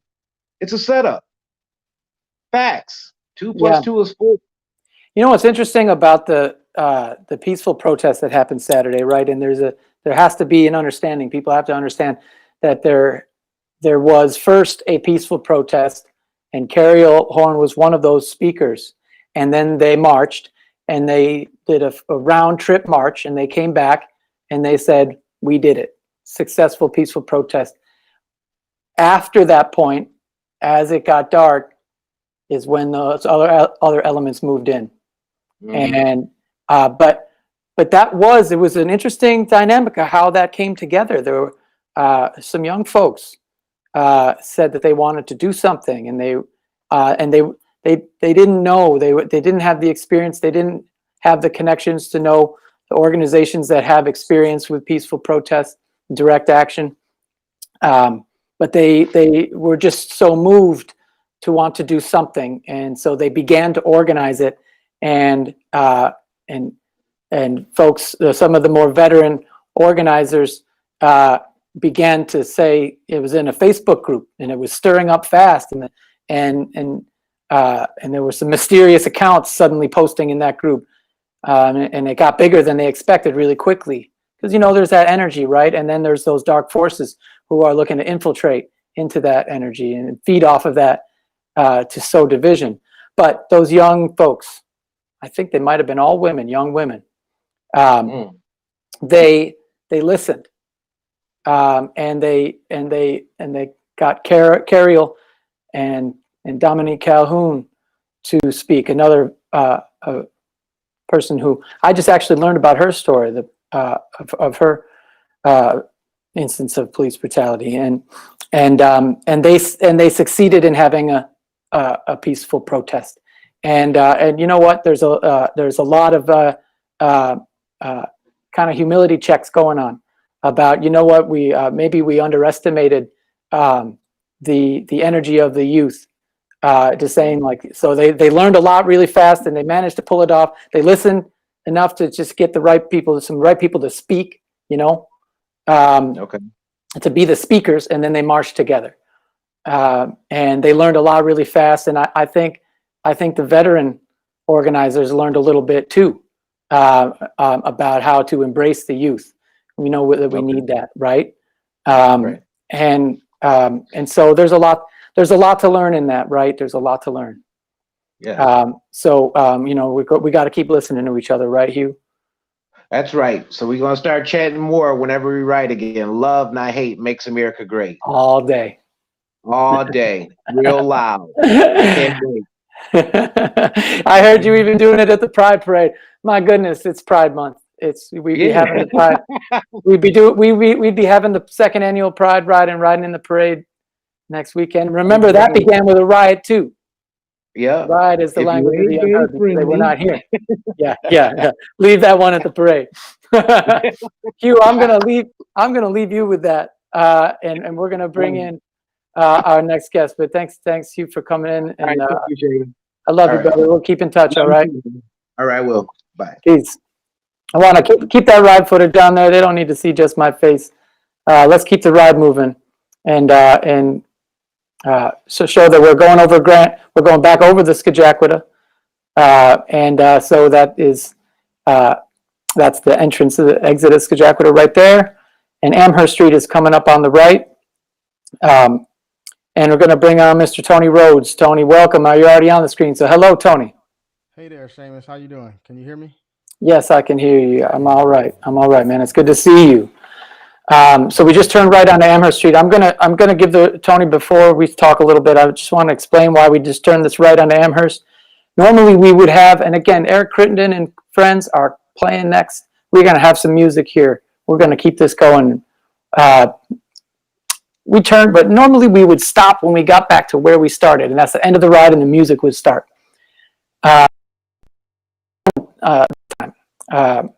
we turned right onto Amherst Street, and we're going to go up to Wegmans, and we're going to make a left at Wegmans onto Bridgman, and then we're going to go from Chandler to Military to Gladstone. And the reason we're going to do that is because about 1.5 years ago, police were called to Wegmans for a shoplifting incident. And they were told that there was a black man shoplifting. And they set out in the neighborhood to find the suspect. And they confronted a man named Marcus Neal on Grote Street, a couple of blocks away, maybe 3 blocks away from Wegmans. And Marcus Neal ran, he fled. And we have talked a lot about tonight, and we should be paying attention in general to the reasons why a black man might fear the police. I don't know. We don't know why Marcus Neal fled, because he is no longer with us to explain that for himself, to speak for himself.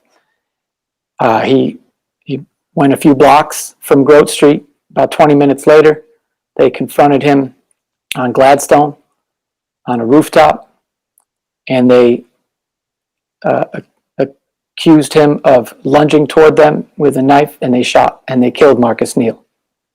And there is no video, and there are no witnesses, and there is no justice. Marcus Neal is no longer with us. So it's, who knows? We have no idea if he was ever in Wegmans. If he was ever even in Wegmans, if he was the actual person that the folks at Wegmans called the police for. No idea, no justice. So we're going to retrace that route a little bit to close out the ride portion tonight. I'm going to remind everybody about Carriol's Law. Look it up, Carriol's Law, Buffalo. You can find it because they've been talking about it for years. Nothing's been done. So Tony, we know you as a musician. I see your piano there. You've brought some joyful sounds to us over the years, Larkin Square and Hydraulic Hearth. We've had so much fun together. But I appreciate you joining us tonight. We've been talking for weeks about having you play here. I understand you're not really in such a mood to play the piano now, no? No, Seamus, I'm not in last Thursday, I normally don't get into things of political sorts or personal sorts. Everything I do is mostly entertainment, music, because that's what I'm known for. So I try to, push everything positive. But somebody asked me last week, how was I feeling? How are you today? Simple question. And normally I would say I'm great. I'm good. But this time I had a breakdown, and I posted it. I posted it on my Facebook page, and it basically said, although I know that I'm powerful, although I know that I am great, I know that I am this guy, I'm that dude, as I call myself to myself. Although I know I'm all of those good things, I feel horrible. I feel angry. I feel dismayed. I feel unworthy. I feel out of place. I feel outraged. This roller coaster of emotions. And it just comes to this thing of why? Like, what did I do? What did I do? what did we do to you to make you hate us so much? And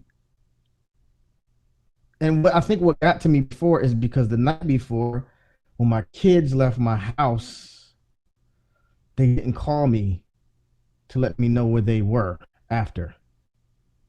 And I like kind of went off on them, like, yo, you gotta, when you leave here and you get to your destination, you need to know. And they kids, you know, they don't fully understand the whole scope of it totally.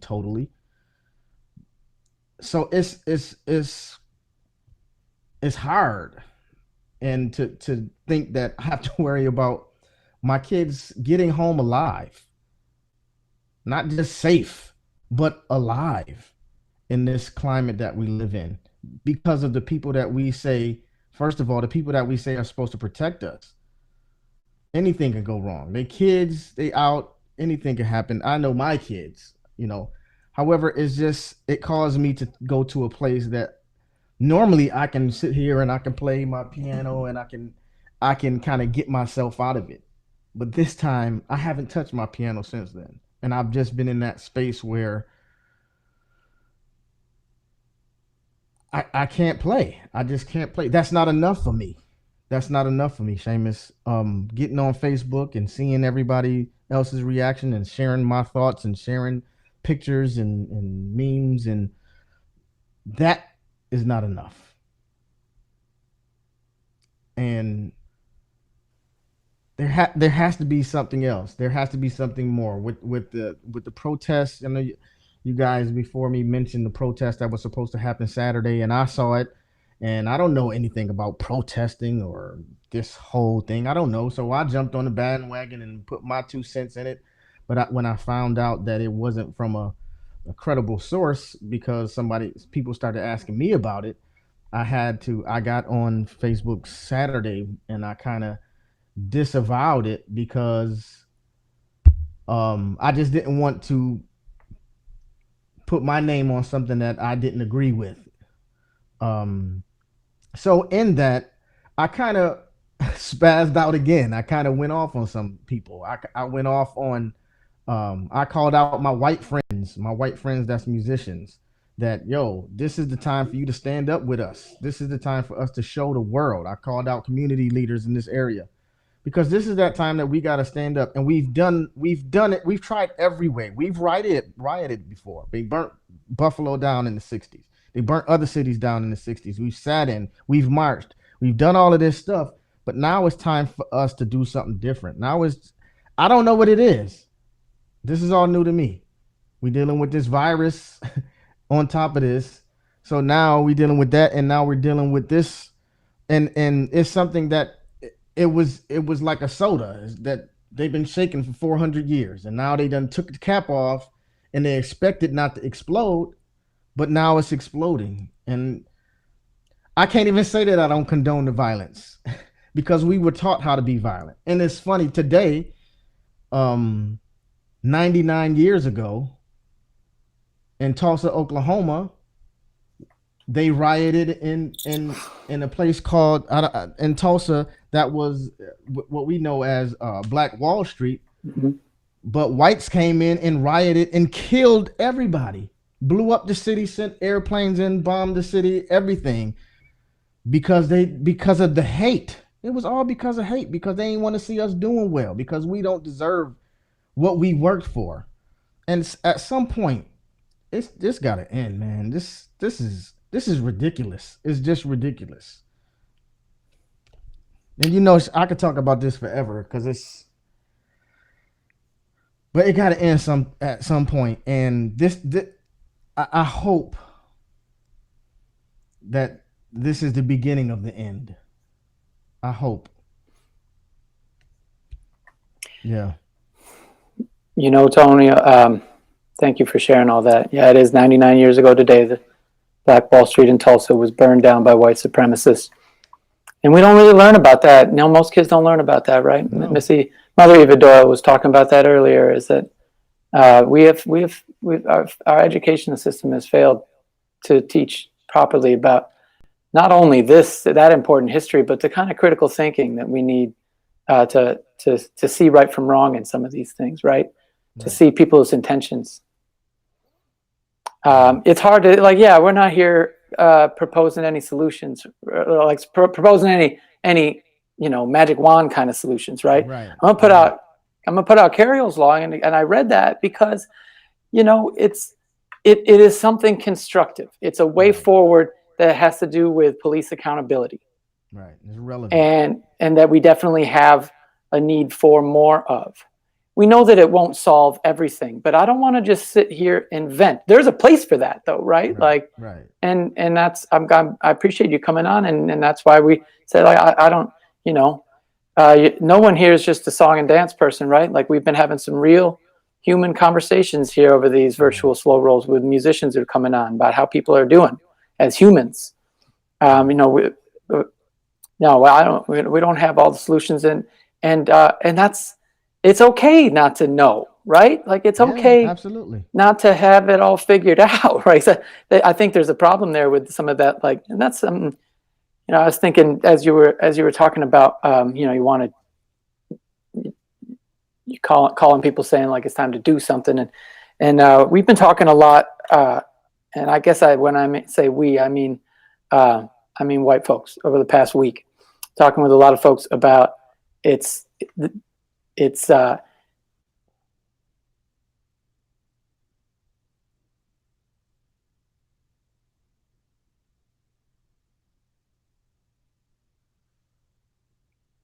it freeze?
Yo, yo, yo, yo, yo, yo. You hear me?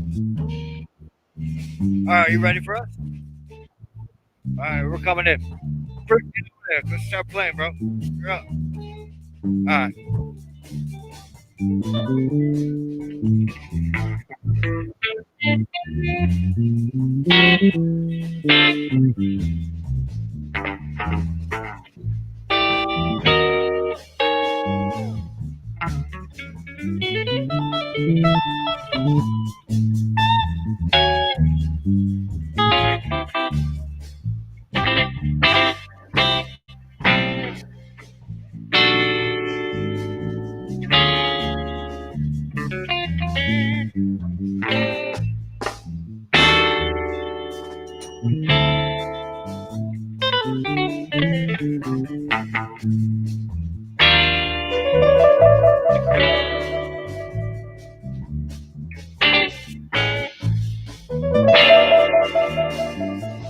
Chris, hit play.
What am I back for? They're jamming.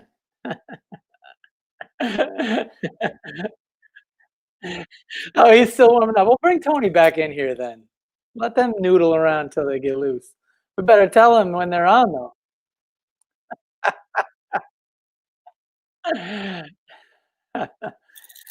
We're having some Murphy's Law kind of fun with virtual slow roll. Okay, Chris.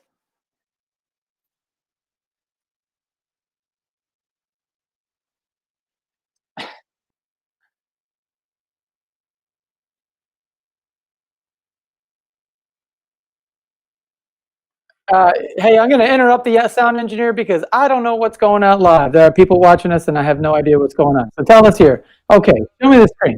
Tony Rhodes, are you back with us? I'm still here. Okay, Can Tony. you hear me? All right, we'll cue those guys up to jam. They're just getting loose over there. Maybe they didn't know they were live. So I'm going to leave them to that, and we'll cue them up and give them a proper introduction so they know when they're on. The folks just got what usually is a sound check, you know. I thought I dropped off, Tony, and you were just going to introduce him. I tried to, but I didn't know if I was on. I didn't know what was going on.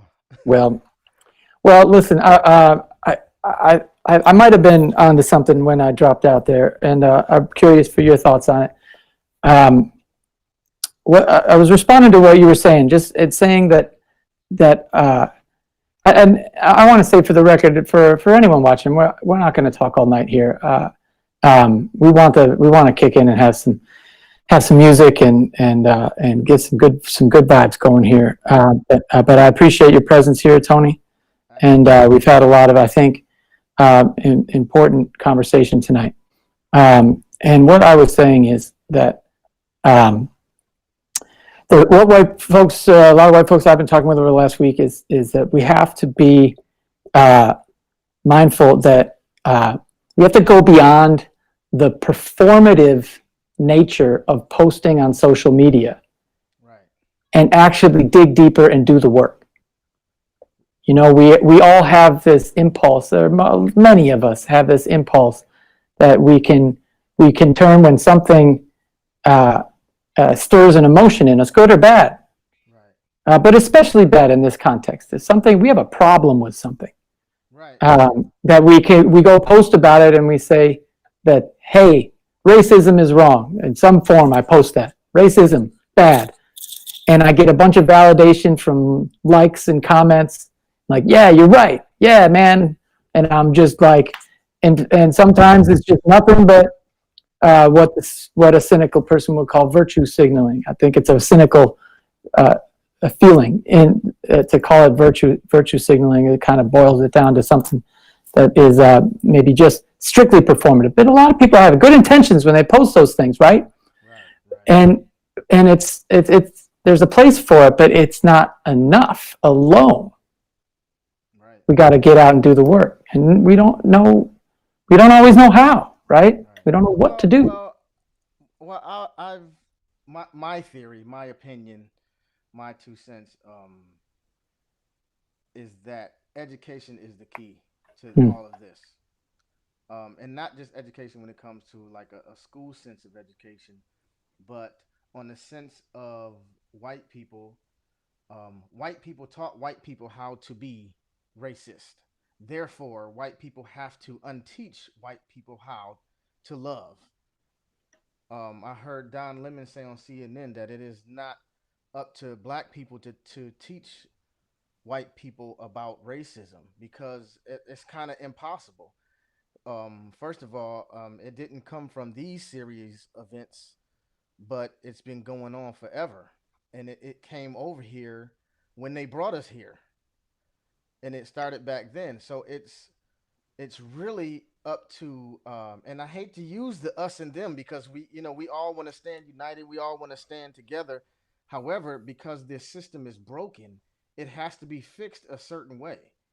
And we can talk about equality all we want to, but until a person knows and believes in their heart that we equal, it won't.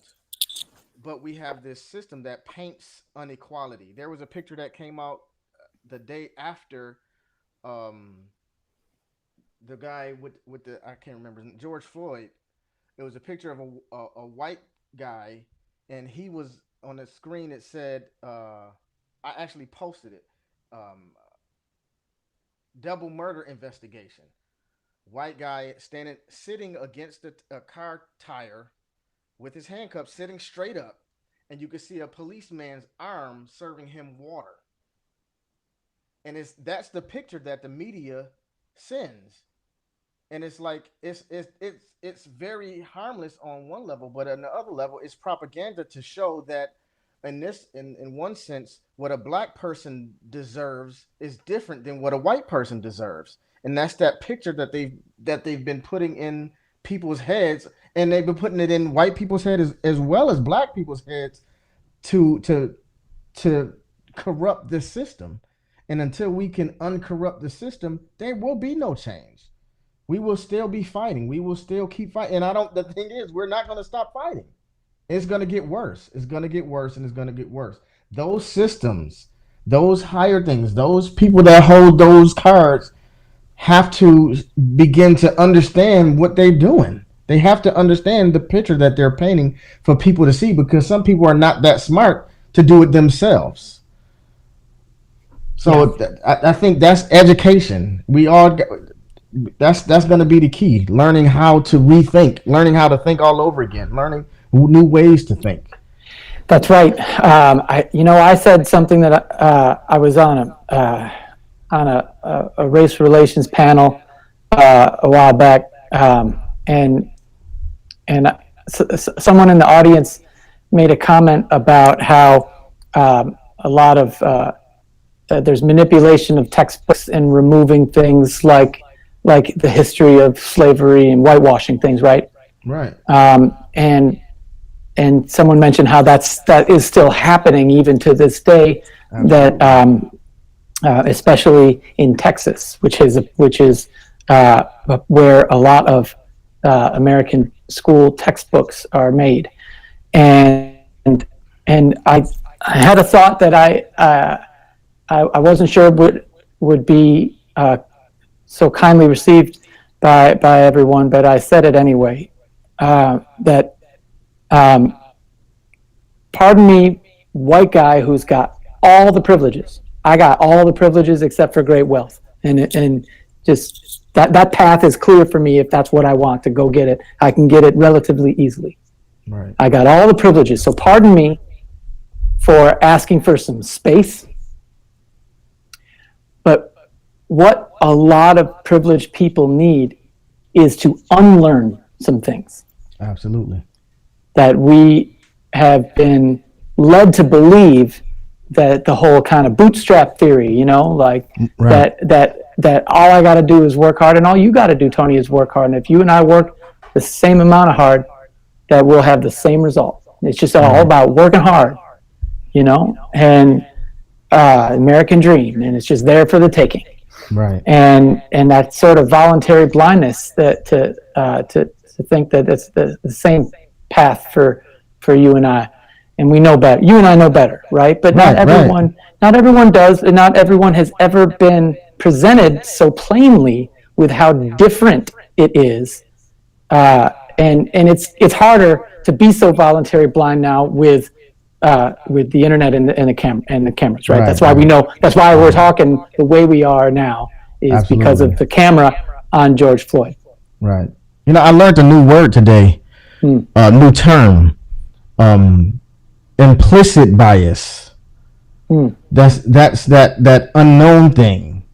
We and it's not it's by definition it's not used in a racial sense, but that is the thing that is causing this system to exist, because this bias is simply implied because of how our normal life. We don't even realize that's where this thing called white privilege come from. We don't even realize, because some of the guys that I've talked to even this week don't even realize how that privilege works, because it's implicit, because it's only implied. It's only been passed down from generation to generation, and it's become, even though the people use that, well, I have black friends, and I love everybody, and I'm colorblind, but there's places that you can walk that I can't walk.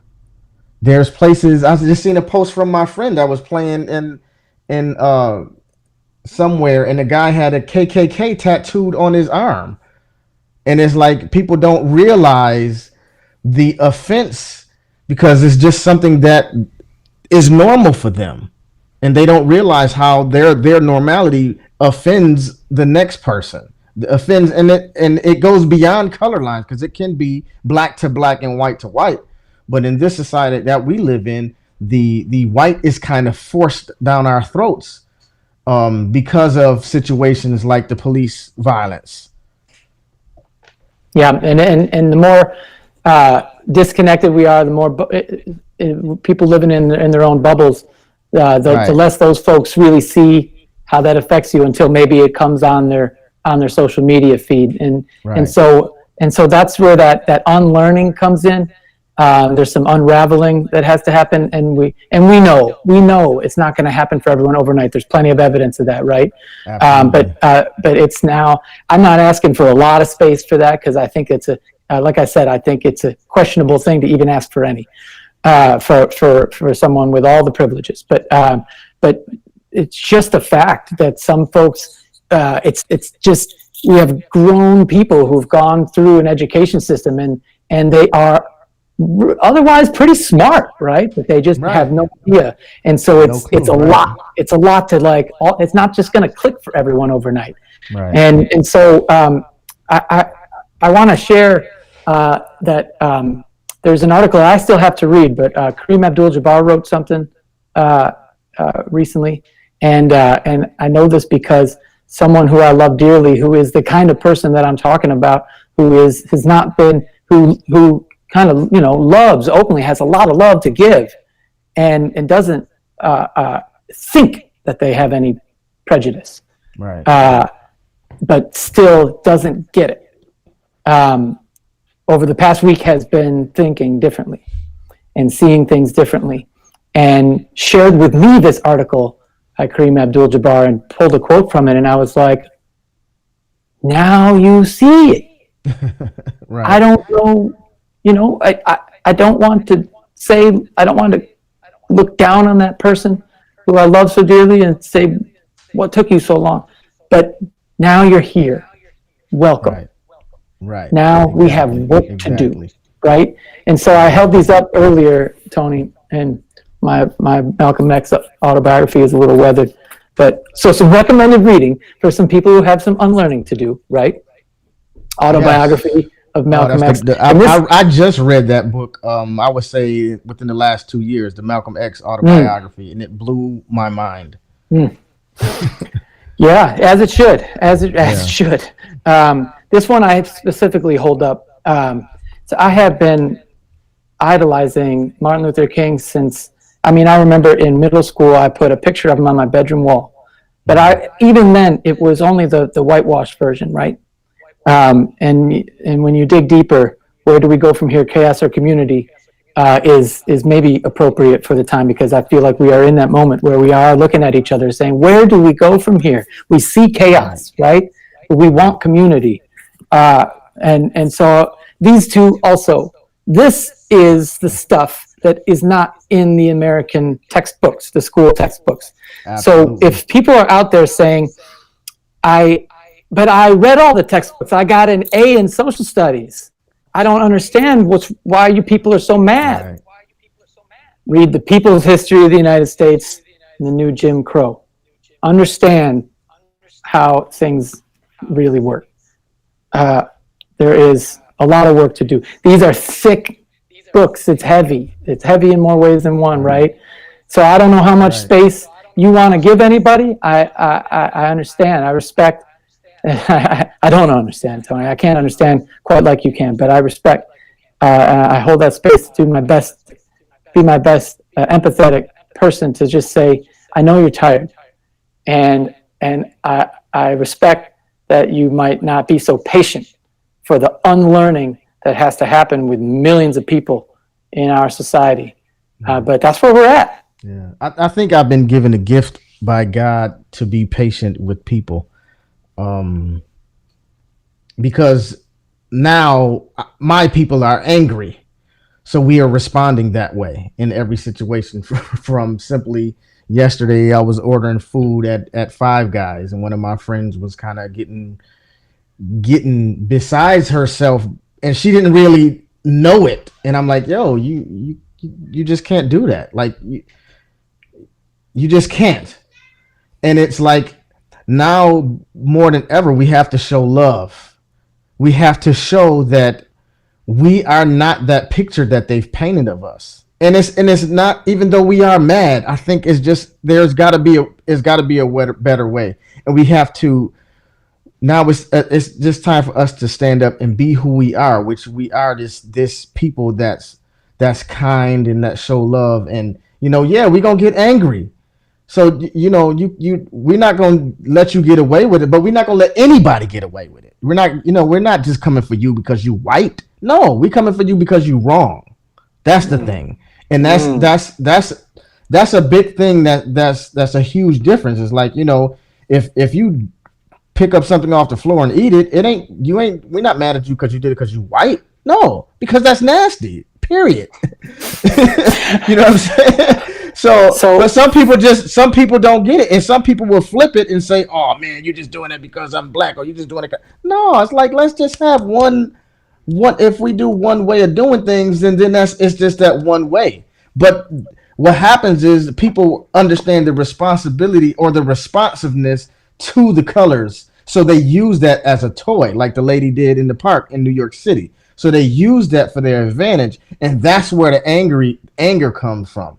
That's where you're trying to play me now, like I'm beneath you. So that's telling me what you think of me. That's telling me that you think I'm beneath you, because you could call a cop and say a black man is about to do this, and you use that against me. And in this case, I have more education than you. I'm smarter than you. I make more money than you. You are lower than me, if you really want to take it there. But I'm not treating you like that. I'm just asking you to follow this sign that you're standing next to, lady.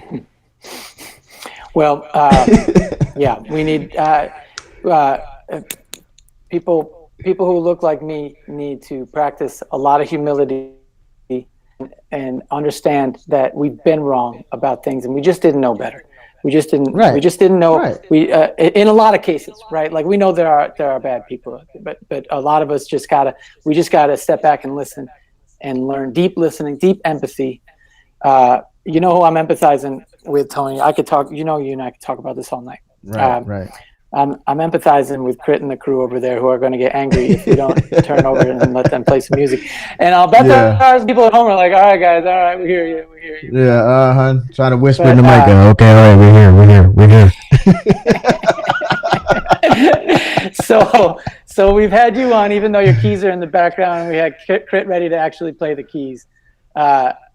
Should we bring Crit in? Does he come on? Let's go. Bring him in. Because Crit's not one to be shy about his words, but, at all. But he might be just ready to play some music now. We got some folks.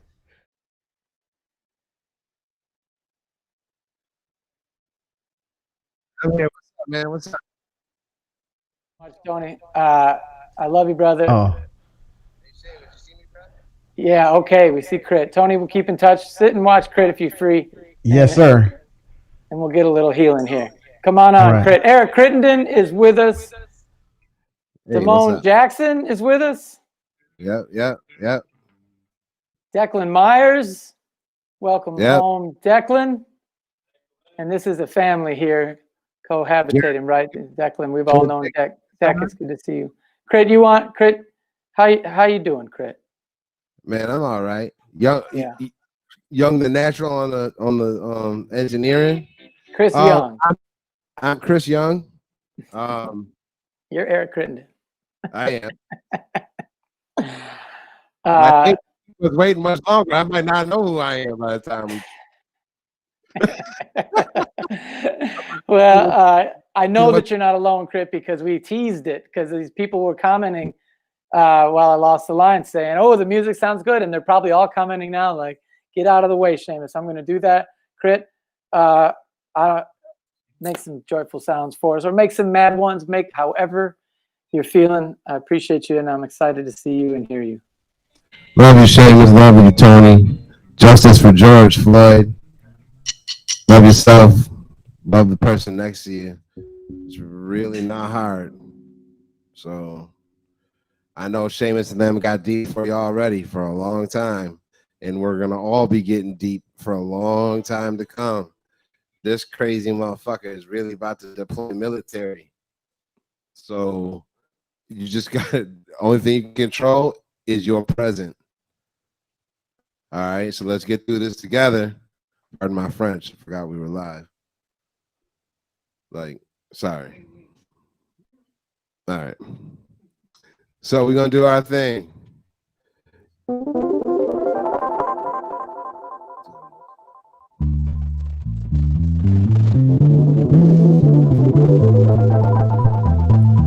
Oh my goodness, Umi.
We still can't breathe.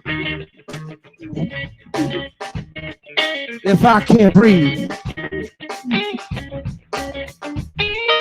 you can't breathe. He can't breathe. She can't breathe. We can't breathe. We can't breathe now. We can't breathe.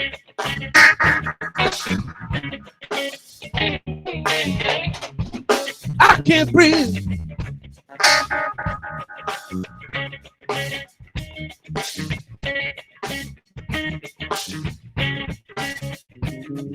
We can't breathe.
Rockets, moonshots, spread it on the handouts.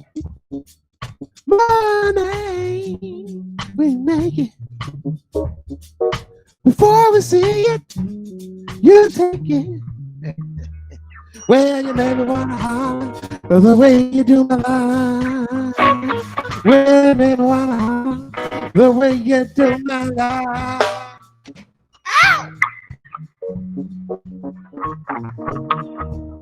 Yeah.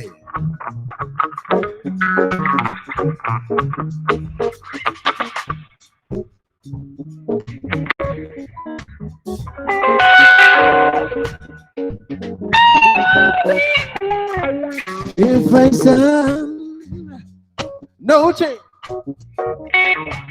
Some increase, wow, the funny. Bills pile up, sky high. Send a boy to die. Well, you may wanna holler, throw up both my hands. You may wanna holler, throw up both my hands.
Crime is increasing.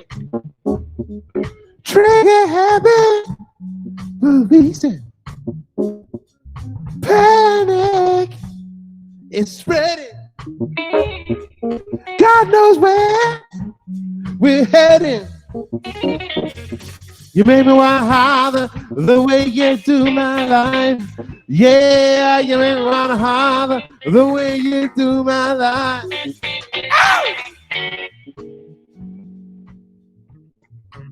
So,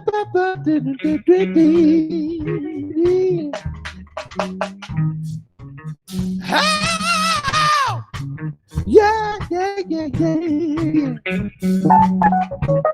Hey.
All right, y'all.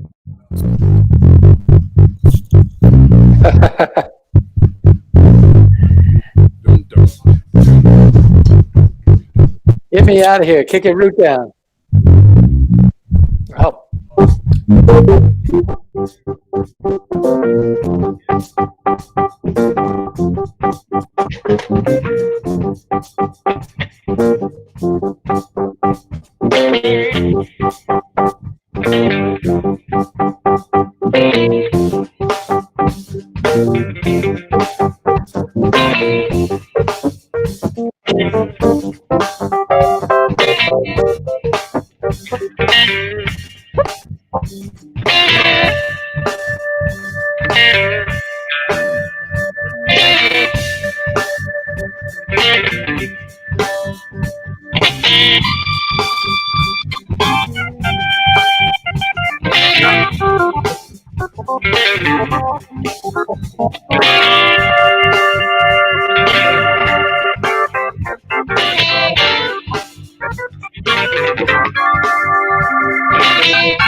Crit and Company in the shed. How you feeling now, Crit? You know what I'm saying? Who? Someone's talking?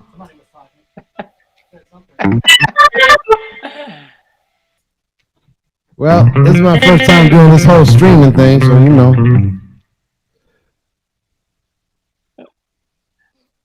All right. Yeah. Mm-hmm.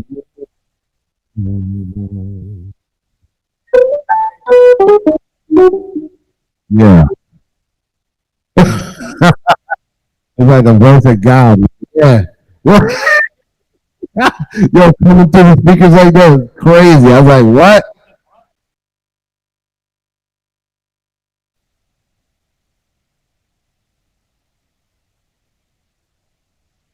Also part of it. I'm happy to let y'all keep playing. You don't need to look at me.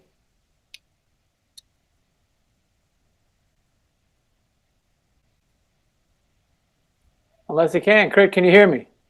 I can hear you, man. Oh, all right. All right. Eric Crittenden, will you go around and introduce everybody, please? Absolutely, my brother. On the drums. Is it TV night at somebody's house? Because I can hear it. Hey, doggy. Netflix and chill. Jamone Jackson on the drums. I hope everybody's surviving out there, man, because it's getting crazy. Be safe. For real. Jared Tinkham on guitar. My godson. There's really nothing to say after that. My godson 1,000 times over. Declan Myers on bass one time. Yeah. Welcome home, Deck. It's good to hear. I heard a little Umi Says at the start there, a little Mos Def. That's right. Chris Young on everything else. Guitar, wheel, sound, you name it. I'm Eric T. Crittenden or Crit. I mean, at this point. Crit, y'all got one more to take us home? Absolutely. Beautiful. Thank you. Yeah. Hey, Seamus, thank you so much for having us. We appreciate it. Tony Rhodes, it was good to hear from you. Thank you for putting up with our rusty selves. Most of us haven't played with another person since February, so it's been it's been interesting. I literally forgot how to set up my pedals. I mean, yeah. How long did it take me? I was like, but you know, I didn't really know what to say or what to do in this circumstance. So, you know, artists, musicians, we play. And if I could steal a moment from, I think it was Tom Brady versus Time, something like that, that video he released. He said very poignantly, he said, I'm willing to die for what I do. Are you? My best foot forward for all this stuff is to play. Our job as musicians, as artists, we are the muse of the village. Our job is to tell stories and to make people feel better about what's going on and to put people down on what's going on. And in some cases, to make people feel bad about what's going on. And in other cases, just make people trip the fuck out altogether. Because sometimes you just need to do that. Bottom line, regardless of your stance, regardless of your party, Republican, Independent, Democrat, conservative, liberal, you don't fucking kill people. That's it. It's all getting real deep. Systematic oppression, yes. Systematic racism, yes. Police brutality, all the fucking time. But at the end of the day, our actions is what define us. What we do defines us. If I'm a police officer, I don't choke and asphyxiate George Floyd because I got fucking morals. Dick Chauvin, whatever his name was, Darren Chauvin, it doesn't matter. Chauvin, Officer Chauvin, was a sociopath murderer who happened to be a police officer. There's a lot of sociopaths, jerk-offs that are police officers. Not all police officers are sociopaths and jerk-offs. There are some black sociopaths and jerk-offs. There are some white sociopaths and jerk-offs, et cetera, female, male, pronouns, whatever the fuck. Right? It's all about individual humanity.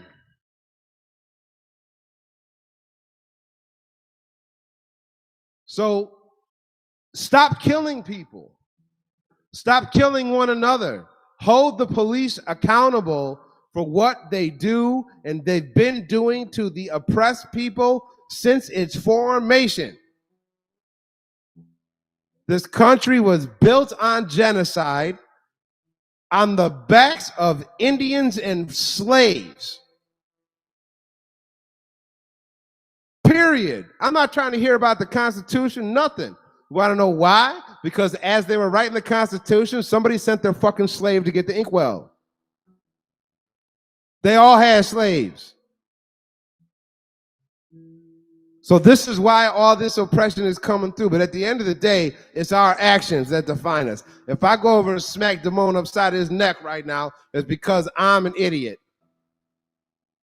It's not because I'm black or mixed or mulatto or whatever the fuck. It's just because I'm an idiot. Stop killing people. Start loving more. Whatever that means for you. Love takes on very different colors. Love is a very different thing. But let's get it popping. Enough of this shit. And it's about to get bad on top of it. But we will come through this. Stay close. Stay cool. All cops are not bastards. I've been seeing that acronym come around a lot. Fuck out of here. Come on now. You don't want everybody calling us nigga, then don't call everybody. Don't call every cop a bastard, because that's not the truth. People are people. There are good people and there are bad people. It doesn't matter what uniform they wear. Bad teachers, bad priests, as we keep hearing. There's bad everything. Love is the answer. Excuse my French. I know my mom is watching. I'm sorry. Love. Love. Love. That's it. We're going to take you on out of here. Once again, Declan Myers, Jared Tinkham, Damone the Miracle Jackson, Young the Natural, or Chris Young. Christopher Edward Young. There's a whole lot of stuff. Eric Tyrone Crittenden, a.k.a. Crit. I'd like to send love to everybody that's watching. Thank you so much for being here with us. Got a lot of shows coming up. I'm gonna be with garbage.com on what is it, June 12th? Yeah, the Friday, whatever the Friday is, June 12th. You know what I mean? And then July 11th, I'm gonna be playing the Transit Drive-In. So there's gonna be a lot more shows. We're just gonna make it do what it do. Because listen, at the end of the day, isolation, panic, and fear is gonna kill you way before COVID ever does. So you gotta do what you gotta do. I'm willing to die for this with a family. This is what I do. I mean, okay. I mean, you know what I mean? This is what we do.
It's a mothership connection. Yes, you hear any noise, it's just me and the boys. Hit me. Why don't you hit me, babe? If you hear any noise, just me and the boys. Hit me! Don't you hit me, man? Everything is on the one. Everything is on the one.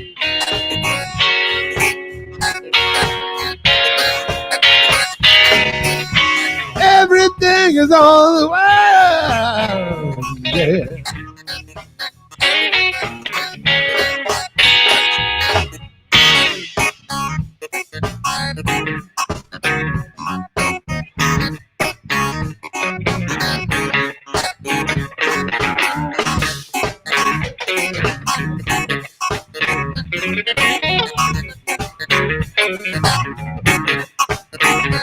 If you hear any noise, it's just me and the boys. Hit me. Why don't you hit me back?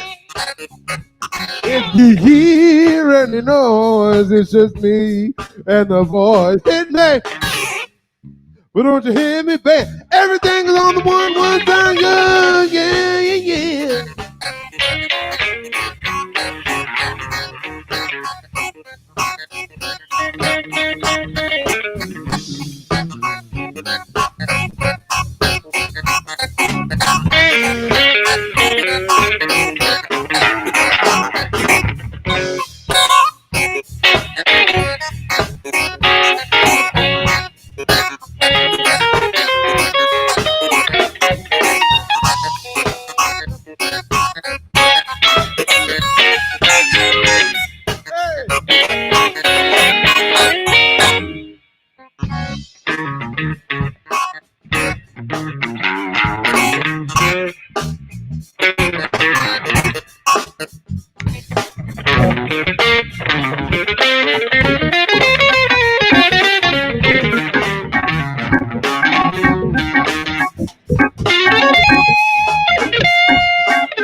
Everything is on the way.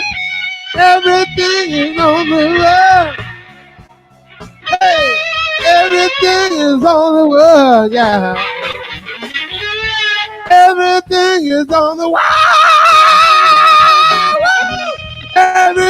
is all you are. Let me go.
Thanks once again for letting us be part of this.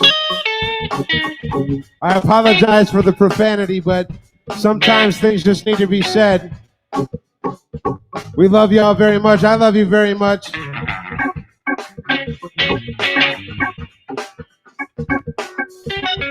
Let's get through this.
I can't breathe.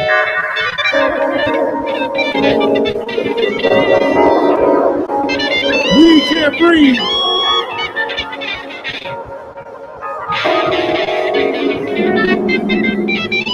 We can't breathe.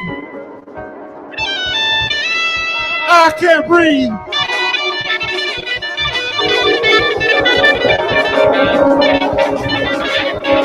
You can't breathe.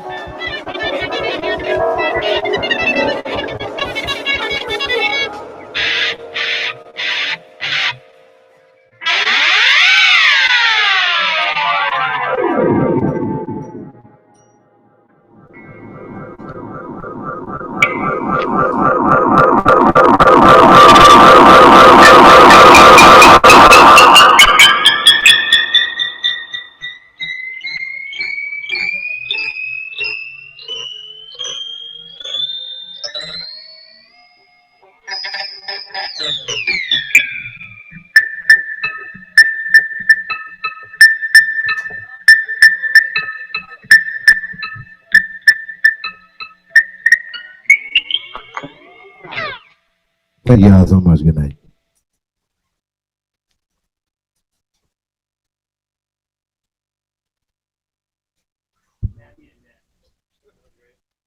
Pardon me, I was muted. Eric Crittenden, Damone Jackson, Declan Myers, Jared Tinkham, Chris Young. Thank you. Thank you all for tuning in. It's been a heavy time. It's been a heavy week. It's been a heavy night. Been following just since the time that we started here at 6:30. It's now just short of 10 p.m. and it's gotten heavier. And our president has tear gassed peaceful protesters in Washington for a photo op. And apparently someone has driven a vehicle into the police in Buffalo.